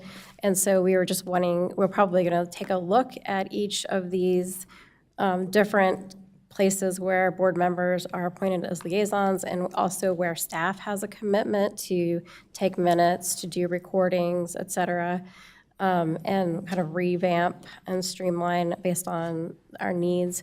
And so what I would like for you to do is to get for us the attendance, how often these boards have met, how many staff are assigned to them to support them, basically the nuts and bolts of what it takes to have all these advisory boards and committees so that we can make sure that we're using everyone's time wisely and making sure that we are equally represented, as I have kind of taken on extra boards and other people on this dais don't have representation with committees, so we'll figure it out. I didn't mean to punt to you. I thought you were tired and you wanted to push this one to the next agenda. I don't want to put this in the next. Yes, we, like I said, highlighted LNTC as a new one, EDC we've done away with, so we'll just seek feedback from the board on this to make some changes. And Ethan, if you'll roll to the next one. As the mayor said, on the appointed boards, we'll get that information. I think what you said is gather that information, bring it back to the board, because we made some changes, just like, for instance, on the Arts Committee. They were not meeting, so I think we pushed those back to, draw those back to quarterly meetings. So we'll get you that information by the next meeting so we can have some more discussion. Thank you, I appreciate Thank you. that. All right. We are at closing comments. Commissioner Rivers? Commissioner Walsh? Commissioner Dumas? Mayor Pro Tem Hunt? Commissioner Quarles? Commissioner Bergsman? All right. Thank you all, staff and everyone, for your hard work tonight. May I have a motion to adjourn? Motion to adjourn. May I have a second? Second. Any discussion? All those in favor, please raise your hand. Any opposed? And we